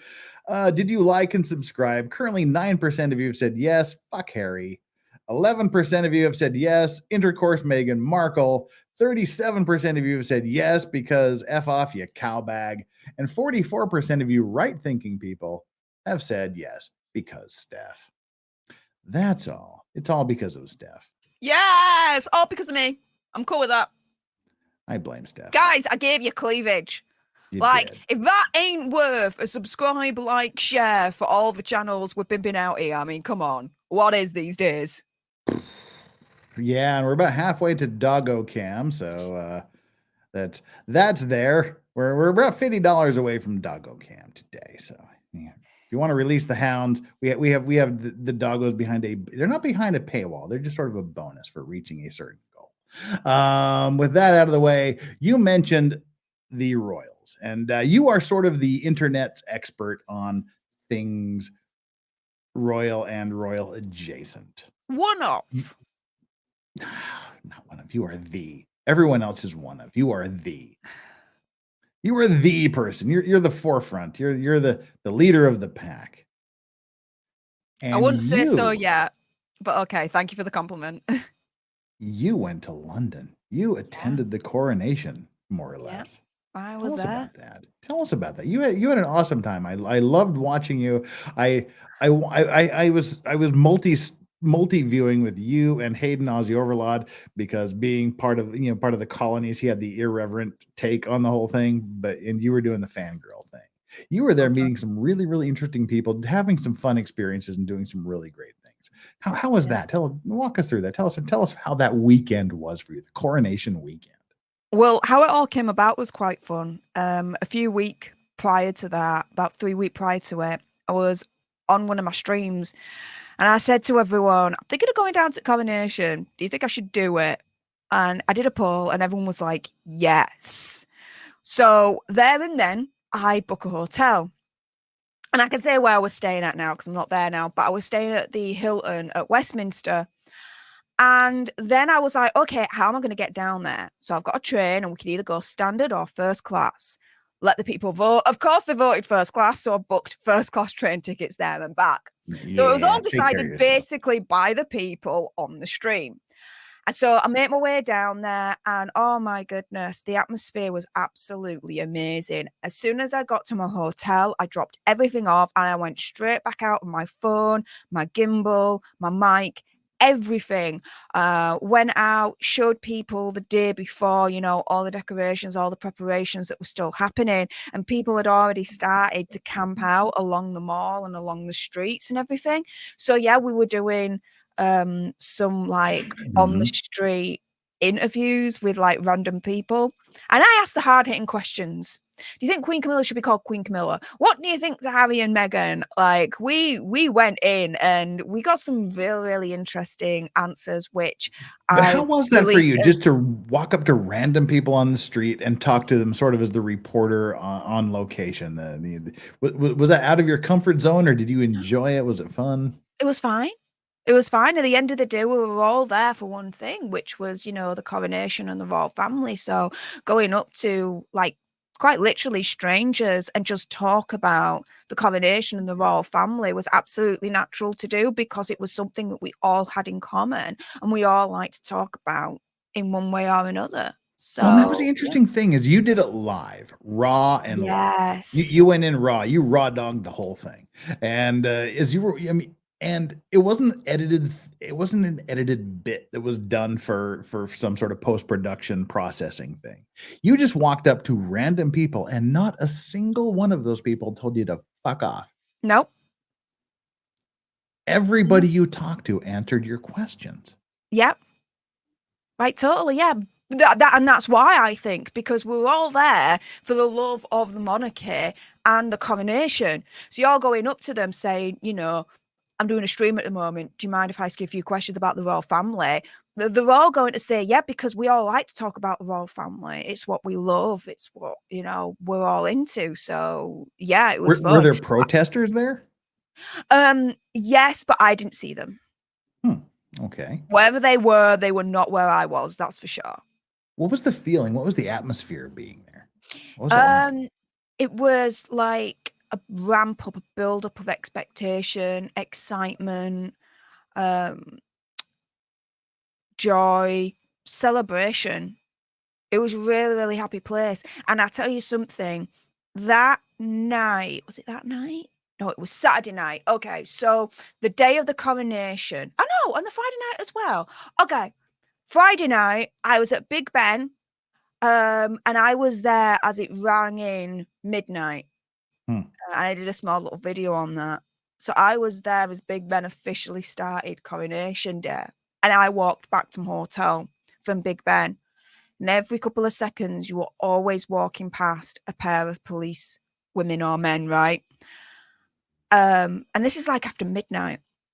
And then on Saturday, after the whole coronation was done and dusted, I went to Covent Garden and I went to my favourite sushi place in London at Covent Garden. And yeah, I pigged out, but whatever. It was a thing. And I literally walked from Covent Garden all the way back to Westminster Hilton Hotel. And this was like 1, 2 o'clock in the morning. Again, I couldn't have felt more safer. Every few moments, you were always walking past a pair of police. Like they were out in force. You could not avoid them at all. It was wonderful. And I was on my own, but it was great. People have said this was the largest security operation in the history of mankind. I would agree. I would absolutely agree. I don't think that's an understatement at all. Not at all. You literally, police people everywhere. And I'm not exaggerating. Like, I would walk past 2 police people at like 1, 2 o'clock in the morning. And then a couple of seconds later, another and another and another and another. They were swarming everywhere. So yeah, not an exaggeration. Well, and just because this is where we are right now. Right now, I'm in the middle of enjoying some Dragon's Treasure tea, the candy apple tea. The candy apple. You like the other apple tea? What, apple cider. The apple cider tea. I think I need to try the candy apple one. Yeah, because it's got a little bit of cinnamon and stuff, like black tea and cinnamon things. But candy apple is what I'm having now. And Dragon's Treasure, thedragonstreasure.com is where you want to go for your tea needs, because they're amazing. He has up to like 60 different loose leaf or tea bag teas every month. He rotates through them. Use code VICES at thedragonstreasure.com. Use code VICES, get 10% off. It's a win-win-win. He wins, he gets a sale. You win, you get 10% off. I win because I get a 5% kickback that lets me get more tea from him. And it's amazing tea. It's really good. Now he's offering coffee too. If you he's got in on the coffee game. And also an important thing is the mug that you drink it in. This mug right here. That's that. It's here.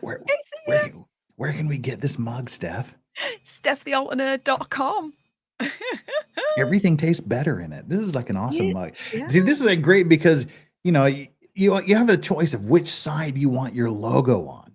Like, do you want other people to see your logo or do you want to see the logo? You don't have to do that. You got it on both sides. You can look at it while showing other people the logo. This is ambidextrous awesome for me lefties and me righties. There you go. And more designs are coming. Like 9 more. So it's all with my graphic designer at the moment. And I think we're nearly there. We've had to make a few amendments. There's only 2 content creators mugs on planet Earth that I own mugs of. Mine and Steph's. That's it. I own my mug and Steph's. That's it. I cannot not have a Steph mug because it's a beautiful, gorgeous mug. Get her merch. You. Yeah, I'm quite excited to like release the new designs. It just makes everything taste better. Steph the Alter mug. Yeah, Steph's Tea Party mug. Because I'm going to be starting a new live stream series starting from next month, every Saturday. Steph's Tea Party. And so, you do that now anyway, though, don't you? Not really, no. Not. It's. We it's do kind tea of like with Steph on the weekends. Oh, hit or miss. Okay, you're going to like start doing it like all more the time. Regularly, yeah. Okay. Like the first Saturday of every month, it's Steph's Tea Party kind of situation. So, yeah. She drink. See, I'm so glad because you hated tea and you took a risk using code word VICES and you got some tea and you loved it. Yeah, I remember being on your stream and T-Man was there and I literally turned around and said, I really don't like tea because it just doesn't taste about. It's like, whatever. And T-Man was like, you haven't tried my teas. I'm like, okay, that's a challenge. So yeah, I used your code VICES and I got myself apple cider tea, magical girl's wish, and strawberry white. Oh my goodness. Yeah, I like his tea. And I got a shiz for more now. Well, that was exactly what I said. I like the tea too. I've always liked tea to a certain extent. I mean, being in Korea, you just have to drink lots and lots of tea because it's a tea culture.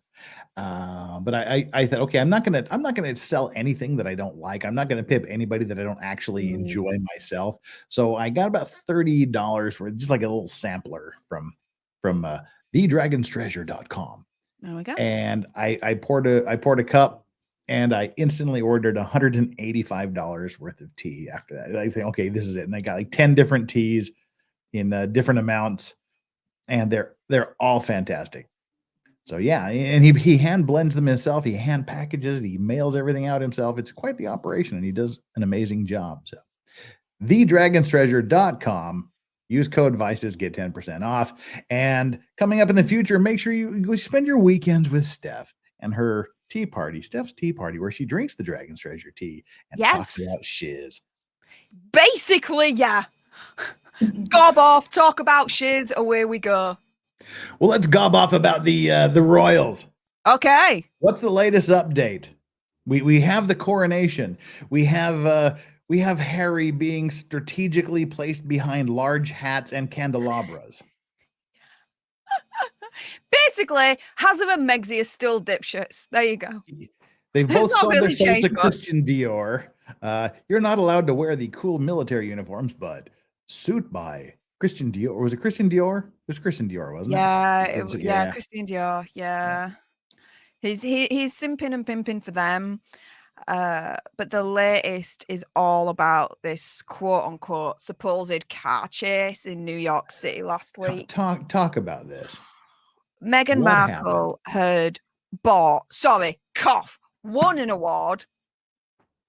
Apparently doing great stuff for feminism and women all over the world. I missed that memo, but whatever. So she goes to New York City. She's dressed in this god-awful gold freaking dress that looks basically like a quilt. She's walking through Hertz, the car she's dressed like a Hertz rental car sign. So she don't walk through the official entrance. No, she goes through Hertz and makes sure that she is photographed there. And by the way, the color of the dress is very similar to the color of the Hertz logo. So I'm thinking, you look at her, sponsored by Hertz. She goes in, she wins the award, she does a speech and everything. They go out. And then you'd think they'd go home, right? And that would be the end of it. Oh no, the next day it was, we were in a near catastrophic car chase with all this paparazzi, this, that, and the other.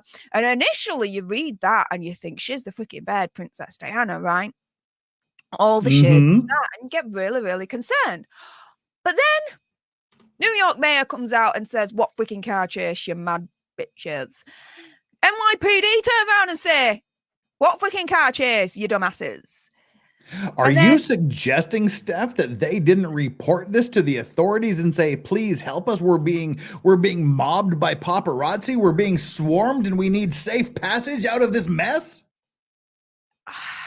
Let's just put it this way.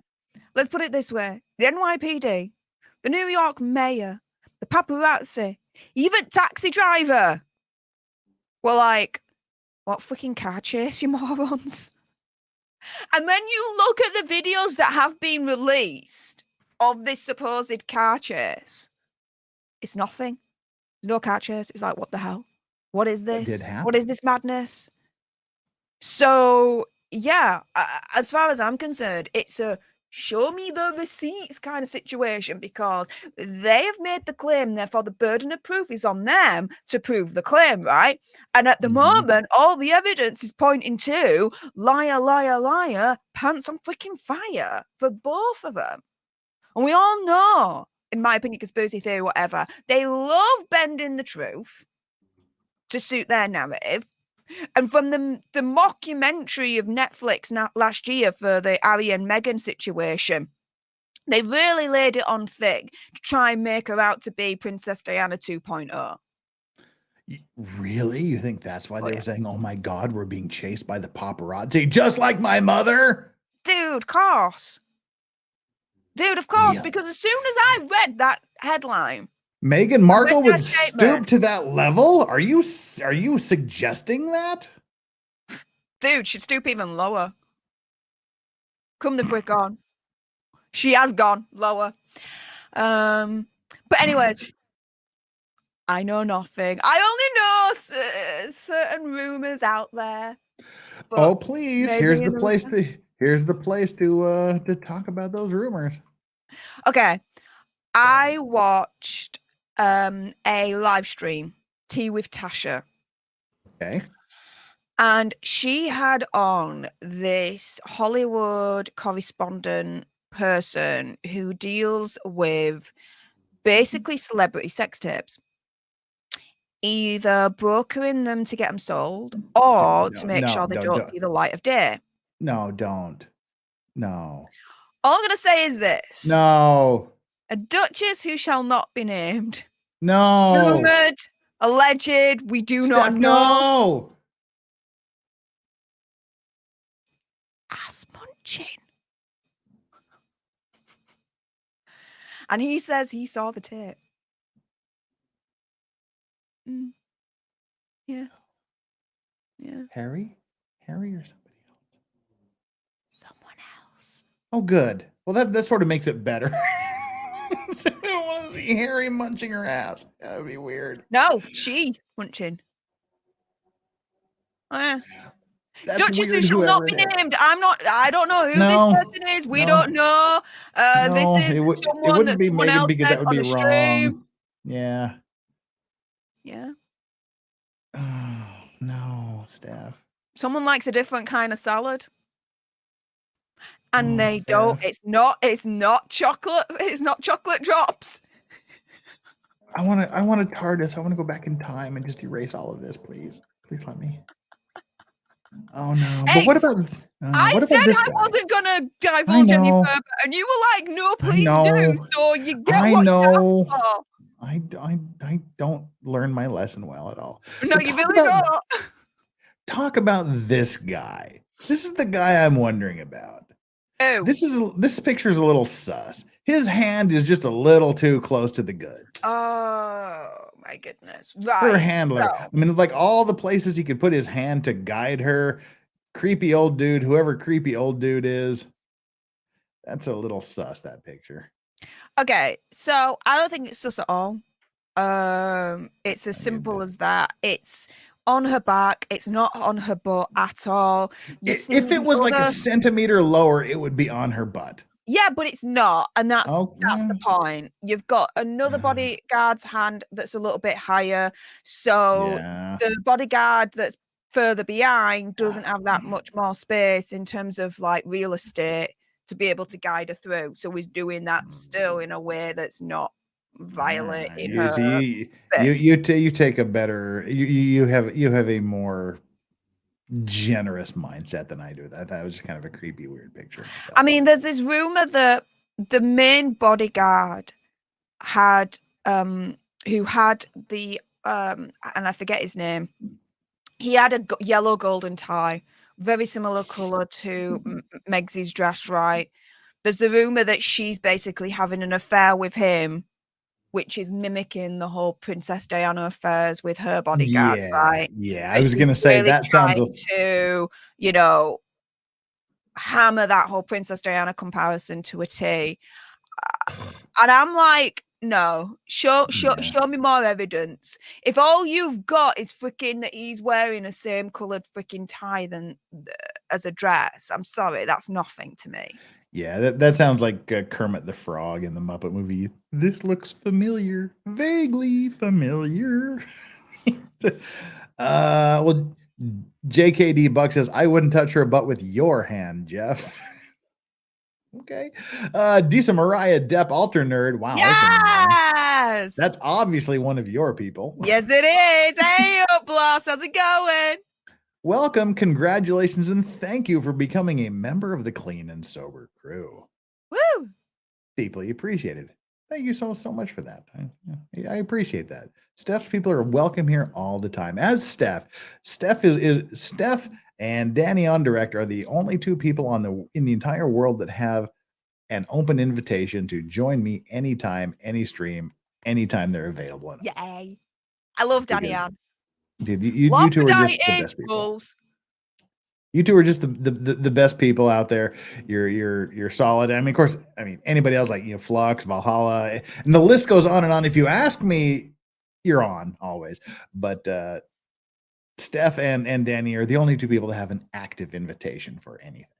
Yeah. Anything I do. Yeah. Well, like I said, what about Flux? If Flux asks, Flux is welcome to join. Valhalla is welcome. I mean, anybody is welcome to join anytime they fit in, but the Steph the Alter Nerd and Danny on Director, the active open invitations that don't need to be spoken, because the takes are hot, the takes are there, the takes are raw, the takes are real.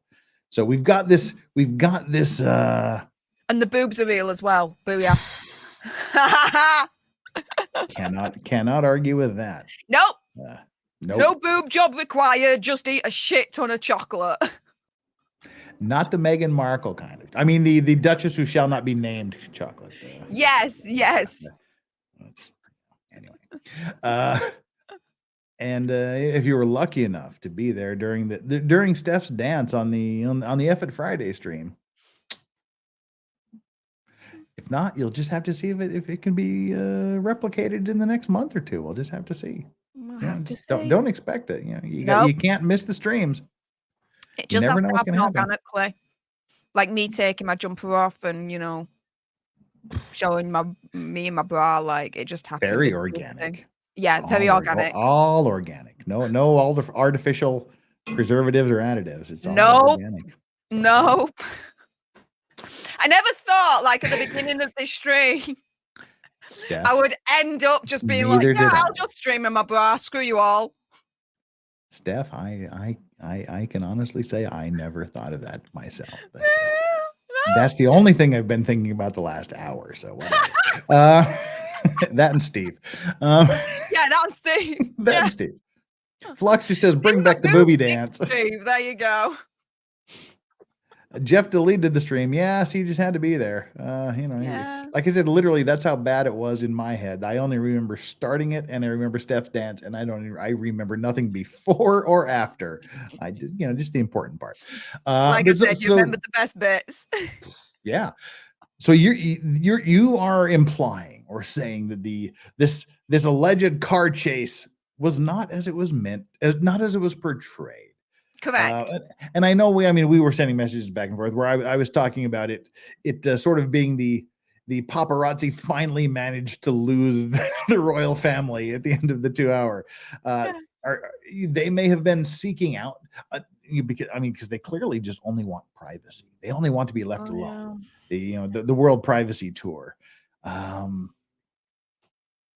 Isn't it a little bit disgusting that they would go down this we're being chased in the car by paparazzi thing? I mean, isn't that even just like below them?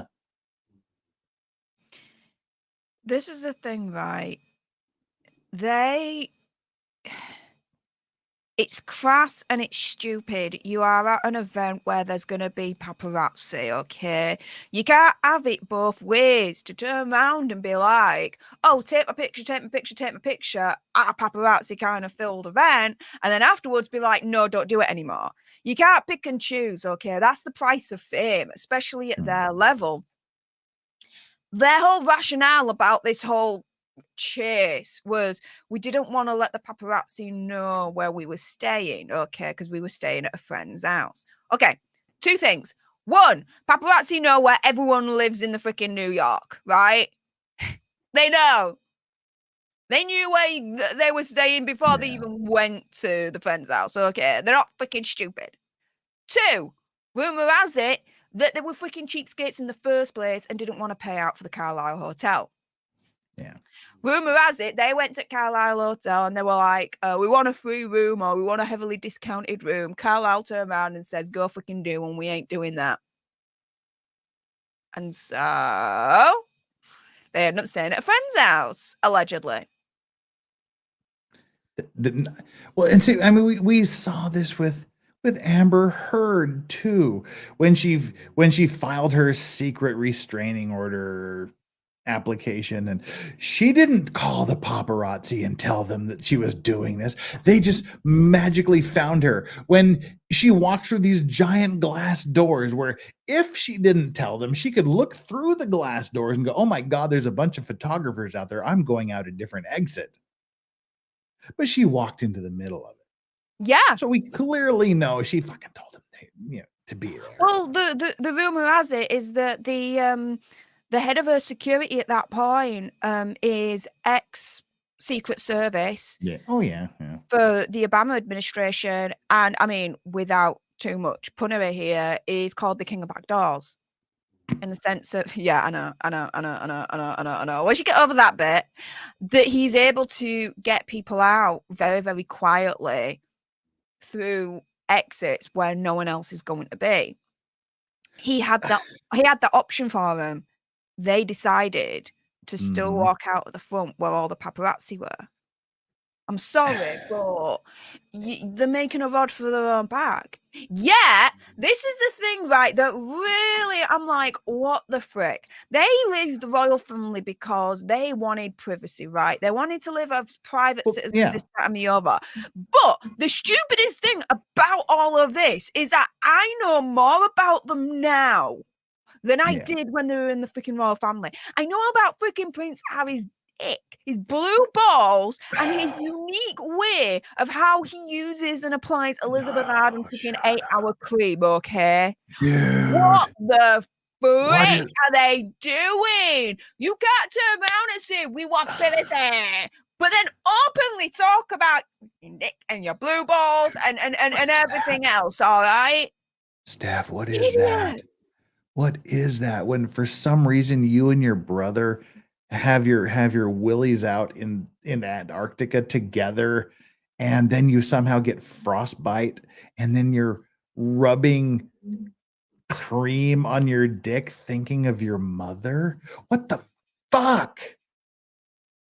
Yeah. What the actual, and then you, not just, you don't just put that in a book, you read that book, you read that passage in your own voice, thinking about your mother while rubbing Elizabeth Arden cream on your junk after you and your brother have shown each other your business in Antarctica. I don't get it. Yeah, me neither. Understand. What Yeah, do me they neither. what do they hope to get out of this? Look, I'm just an American guy. I'm just your ordinary, average, everyday American guy. I've watched the BBC documentary, The House of Windsor, The Windsors, whatever it was called, and I saw what happened to the Queen's uncle when he abdicated. And all of the people that were interviewed, all of the staff, all of the family members gave that notice. When you're out, you are out. Yep. You make your decision. You're in or you're out. When you're out, you may as well be fucking dead to the family. Yep. They knew this. They can't claim ignorance. They can't claim we don't understand. What, in your mind, as a royalist, are they trying to get out of this? What do they think they're going to gain from setting themselves up like this? What do they want? Money. From who? Money. Well, this is the thing, right? So, I did a video on this on my channel. Netflix, apparently they are in talks to do a movie about their time in royal life. Because this is a thing, right? They did the mockumentary last year, Harry and Meghan. They then did this documentary series on influential, important people of the world, I think called Born to Lead, Time to Lead, something like that, right?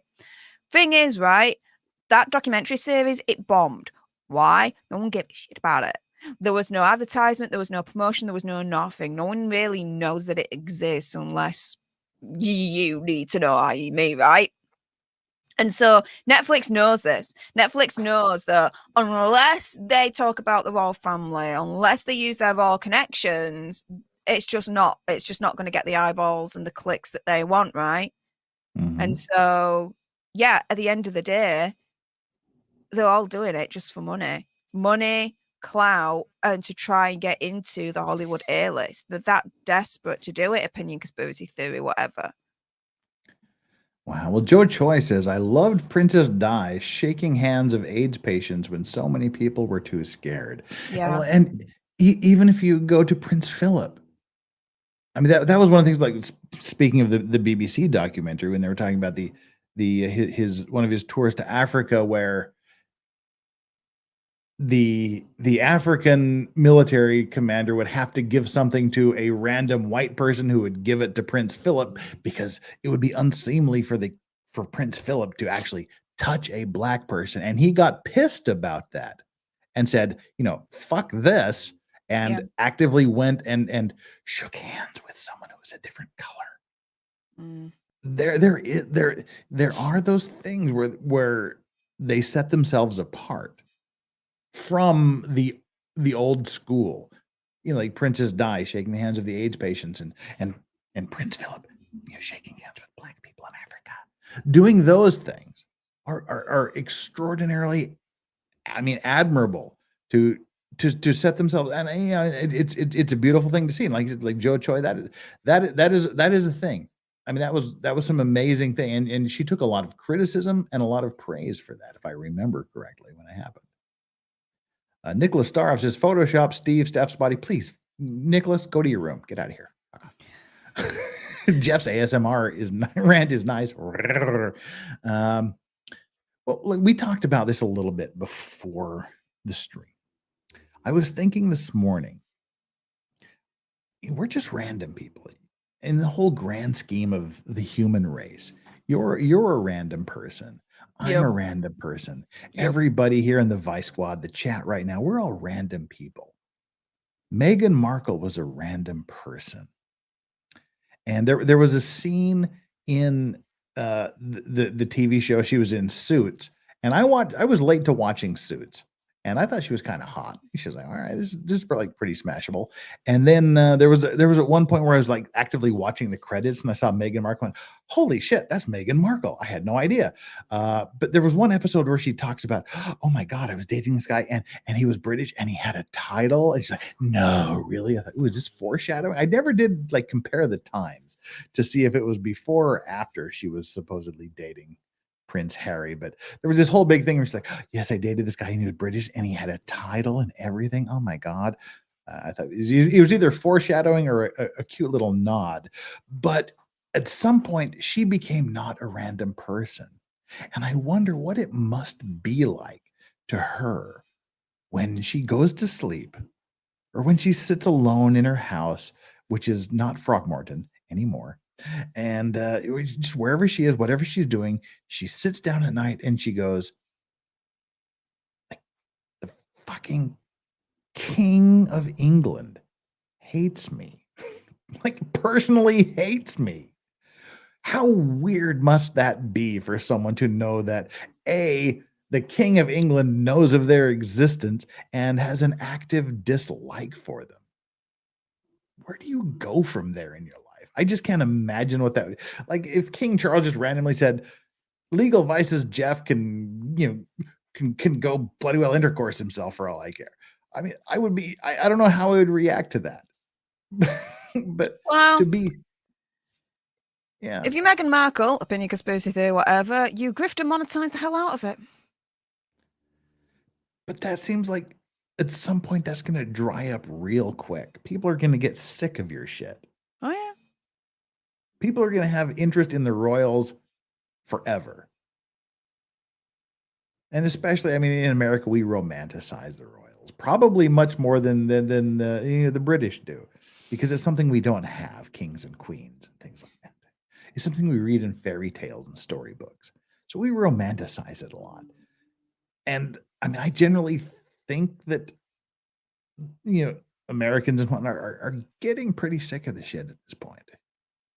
Her book was an utter unmitigated disaster. Her book? Yeah. She hasn't released a book yet. No, she does. She has this book out. What is it? Oh, okay. The children's book. Hang on, Megan. She released a children's book and she did a forward for like a cookery book. I think I know which one. Sorry, I thought you were talking about like her biography, which is yet to come out. We know that's in the works. Well, there's the bench, and then that's the bench. And then there's the Amazon. Let me see, Meghan Markle, and I hate the fact that I know that she spelled her name weirdly. I hate that. Her first name actually isn't Megan. It's actually Rachel, but she uses her middle name Megan as her first name. Huh. Yep. Things just like back in the day, she said that she was a Caucasian actress. See, that's the thing. Watching and now watching Suits, I had no idea she had a single drop of non-white blood in her body until she went on Oprah and made a deal about it. And then I went, what? Absolutely no idea. Maybe that just says more about me, but I literally had no idea.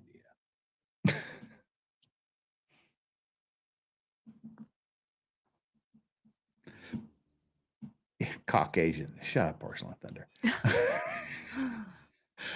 But I mean, but like I was saying, I can't imagine what it'd be like to know, like, the King of England just like personally hates me and dislikes me. I just can't imagine what that would be like. She shouldn't be a dickhead then, should she? Where do you see the end game? I mean, there was the rumors of King Charles offering $50 million if she would divorce him and go away. I don't know if that's a real thing. I mean, it doesn't sound unreasonable. I mean, where does this end? End game, opinion, conspiracy theory, whatever is going to be this. They're going to get divorced. They are going to split up. It's not going to be something that's going to be long term, forever and ever and ever between these two. She's going to end up going into obscurity, like Wallis Simpson. And Prince Harry, I don't think we would ever be able to forgive him. And he will be treated like Prince Andrew. So that would be with the Queen's view that if you're out, you're out. Yeah. And there is no coming back. No. And there's definitely no coming back after everything that he said and done against the royal family and the British people. You've got no chance. I agree that I don't think this is going to last. I can't see them being together for the next 50, 60 years. No. I just can't see that. But I can see him coming back in sackcloth and ashes, on his knees, begging for forgiveness, asking to please be let back into the family. But you don't see that happening. Wow. No. He'll be treated like Prince Andrew. In the corner, not seen, not heard, but the noise there. And you don't think he'll ever be given his active royal duties back, his positions back? No. Not after everything he has done. No way. No way. They wouldn't be able to trust him ever again. Messages he's released, private situations that allegedly have happened behind closed doors, he's released, as far as I'm concerned, for money. Like, they can't trust him ever again. So, wow, that's a very harsh course to take. But from when you were talking, it's only in response to the harsh course that he's taken. Well, I mean, I agree, because literally, he has accused the royal family of racism. Sorry, unconscious biasness. Yeah. He has accused, right? He's accused the British people of racism. Like, if you don't like Meghan Markle, if you criticize her, you're being racist. What the frick? Come again? That we never accepted her, that we never loved her, this, that, and the other. Like, what? Like, he's not, this is the thing, right? He's not just disrespected the royal family, he's disrespected the British people. And even if you take out what he said about the British people and what she said about the British people, and I've always said this and I've always maintained this, the royal family is part of our British identity, it's part of our culture. So you attack the royal family, you throw shit at the royal family, you're not just attacking them, you're attacking and throwing shit at us as well, and attacking our identity and our culture. You think we're going to stand for that? No! Go freaking do one with a cactus. No way. Well, I mean, we've gone past the 2-hour limit, so I know you have to leave here soon. But yes, I'll have to get going shortly. Yeah. A couple of things. I mean, like, it's being a I don't know if it's now a kind of a dirty word, but like a royalist or a monarchist. I know that's a dirty word at all. I'm a proud royalist monarchist. Well, that's what I'm saying. It's there's the people that definitely aren't. Yeah. What is it about you that makes you that way? What is it that makes you support the crown when that may not be the most popular view to take these days? So, firstly, it's, again, part of our culture, part of our British identity that we should be proud of. It's been going for over 1,000 years, and, long may it continue. You could just see, for example, the coronation as to, how powerful, how popular, how great the royal family is to this country, to Great Britain. But also as well from a financial perspective, everyone that's turning around and saying we need to abolish the monarchy, need to get their head examined, because the monarchy, by a certain point, is funded by taxpayers. Part of my taxes that I pay goes towards the royal family.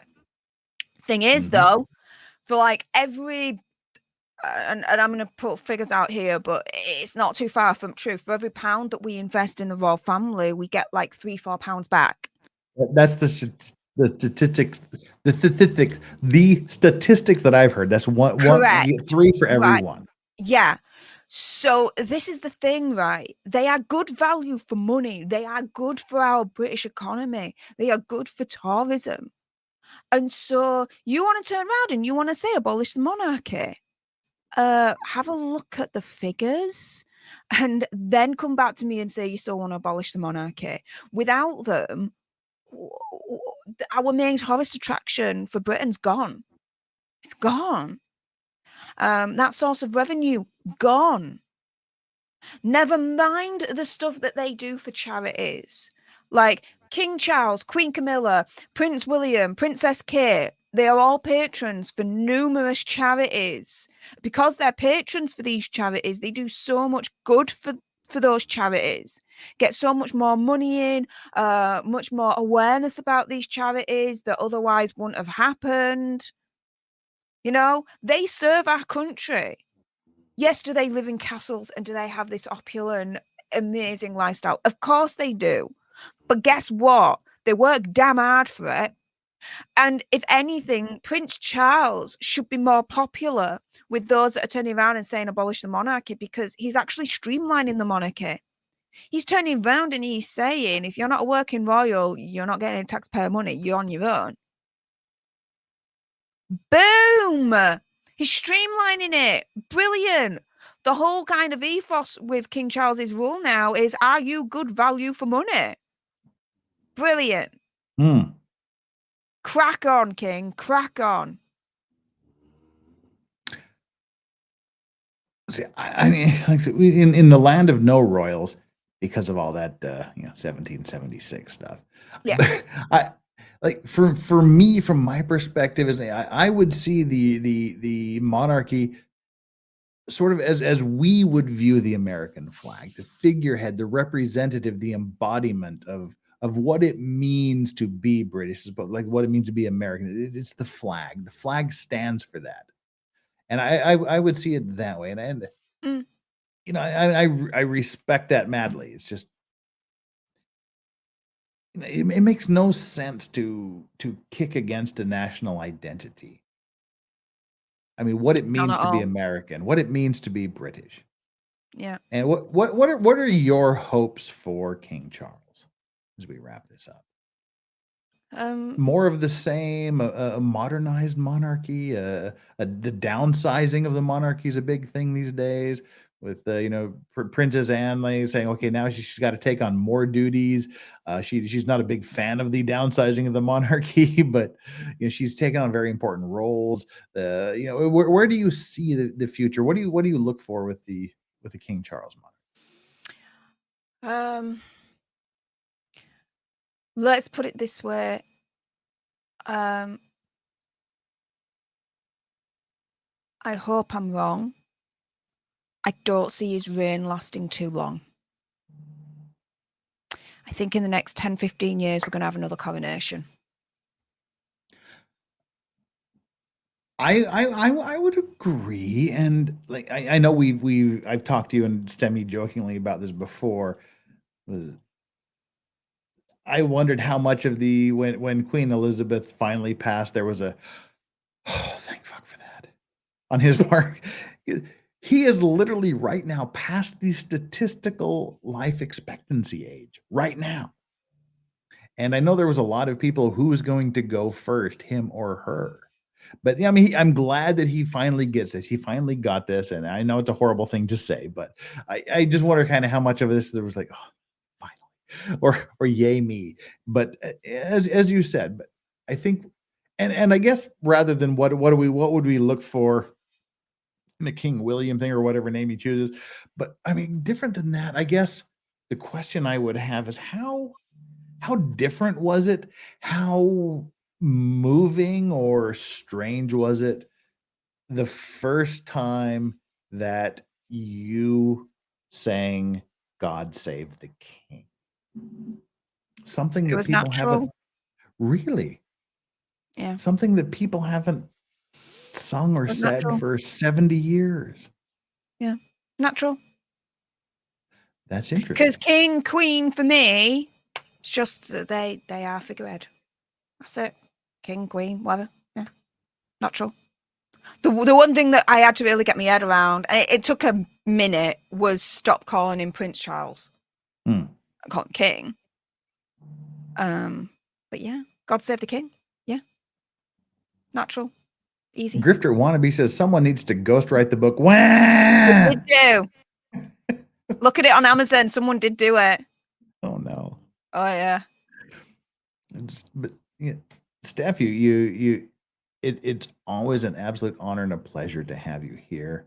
You bring us the sass, you bring us the gob, you bring us the seriousness and the insight and the humor and the levity, the good solid mix. You are truly one of the good people, and I would never You too, not honey. want to have you here.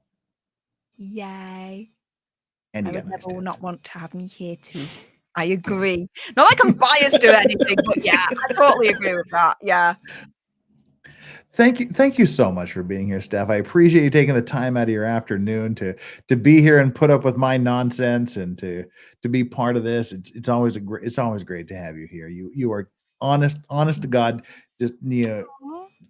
just straight up one of the good people. I adore you too, my friend. Thank you so much for having me be part of this really cool series. And being amongst so many other people that you've done this with already is absolutely amazing. So thank you so much. And yeah, where else would I be taking me top off? All right. And streaming in me bra and cleavage. I mean, come on. Only on Legal Vices, guys. So make sure, if you haven't done so already, subscribe. No. You Legal Vices. yourself first. You grift yourself and Popcorn Planet. That's that. Don't worry about me. You do yourself. Okay, Yeah, well, you deserve that. Go I ahead. like doing myself. I like to think about you doing yourself. I So get go more ahead. out of it. Yeah. So Wow. yeah, if you liked what was coming out of my God, there's two places you can see me at. Firstly, my own channel, youtube.com/Steph the Alter Nerd, your nerdy alternative to basically royal gossip and news. That's pretty much what it is now. And then other than that, definitely please make your way over to Popcorn Planet, youtube.com/Popcorn Planet, Pop Culture Central. Absolutely. We discuss everything that's trending, everything that you need to know if you don't know it. We'll let you know about it for defo. You'll see me on there. I'm the Vice President of Content and Executive Producer on that channel and co-host. So yes, you'll also see me on Popcorn Planet. So head on over there and tell Andy, Lorax, and I said hi. There you go. Steph the Alter Nerd. Like and subscribe. Popcorn Planet, subscribe and like. Me, do whatever you want to do. Please subscribe to me, like the stream. Again, especially Steve. Yeah, think of Steve every time you imagine Steve. Just think of Steph's cleavage and wrap your brain around that. There you go. Yeah, weird. Steph, love you more than life itself. You are an absolute gem and a jewel, and I look forward to wherever we see. We're trying to work out some things to do a recorded thing on your stream. You're always welcome back here. We'll do things. Paths are going to continue to cross because you are an absolute gem. Watch out for next year, South Korea. Here I come. Awesome. All right, mods, thank you for being super moddy. You guys are the best. Thank you. We'll see you again. Legal Vices, Vice Squad chat. You are the best chat. Sorry, Steph. We have the best chat, but there's enough overlap that I think you can have some of the best chat too. Generosity, thank you so much. Subscribers, thank you so much. Likers, shut up, Jeff. Subscribers, thank you so much. Everybody, make sure you enjoy your Legal Vices. Coming up soon, I have to look at my calendar to see what's happening the next week because it's the weekend. I'm not sure about Maritime Monday. I may be out of town Monday night, so stay tuned to see if there will be a Maritime Monday. There's a 50-50 chance Maritime Monday is not going to happen, but I'll keep you posted. Tuesday, Law and Lumber Rob Wednesday will be sort of a review of all of the outstanding legal cases we're looking on. Thursday will be O.J. Simpson. Friday will be Drex. You will not want to miss Drex. That's what's coming up. And until then, maybe we'll see you Monday. Maybe we'll see you Tuesday. I'll let you know on Twitter and a post here. Whatever you do, wherever you do it, whoever you do it with, make sure you always enjoy your legal vices. Steph the Alter Nerd, Lorax saying peace out, or peace out, bitches.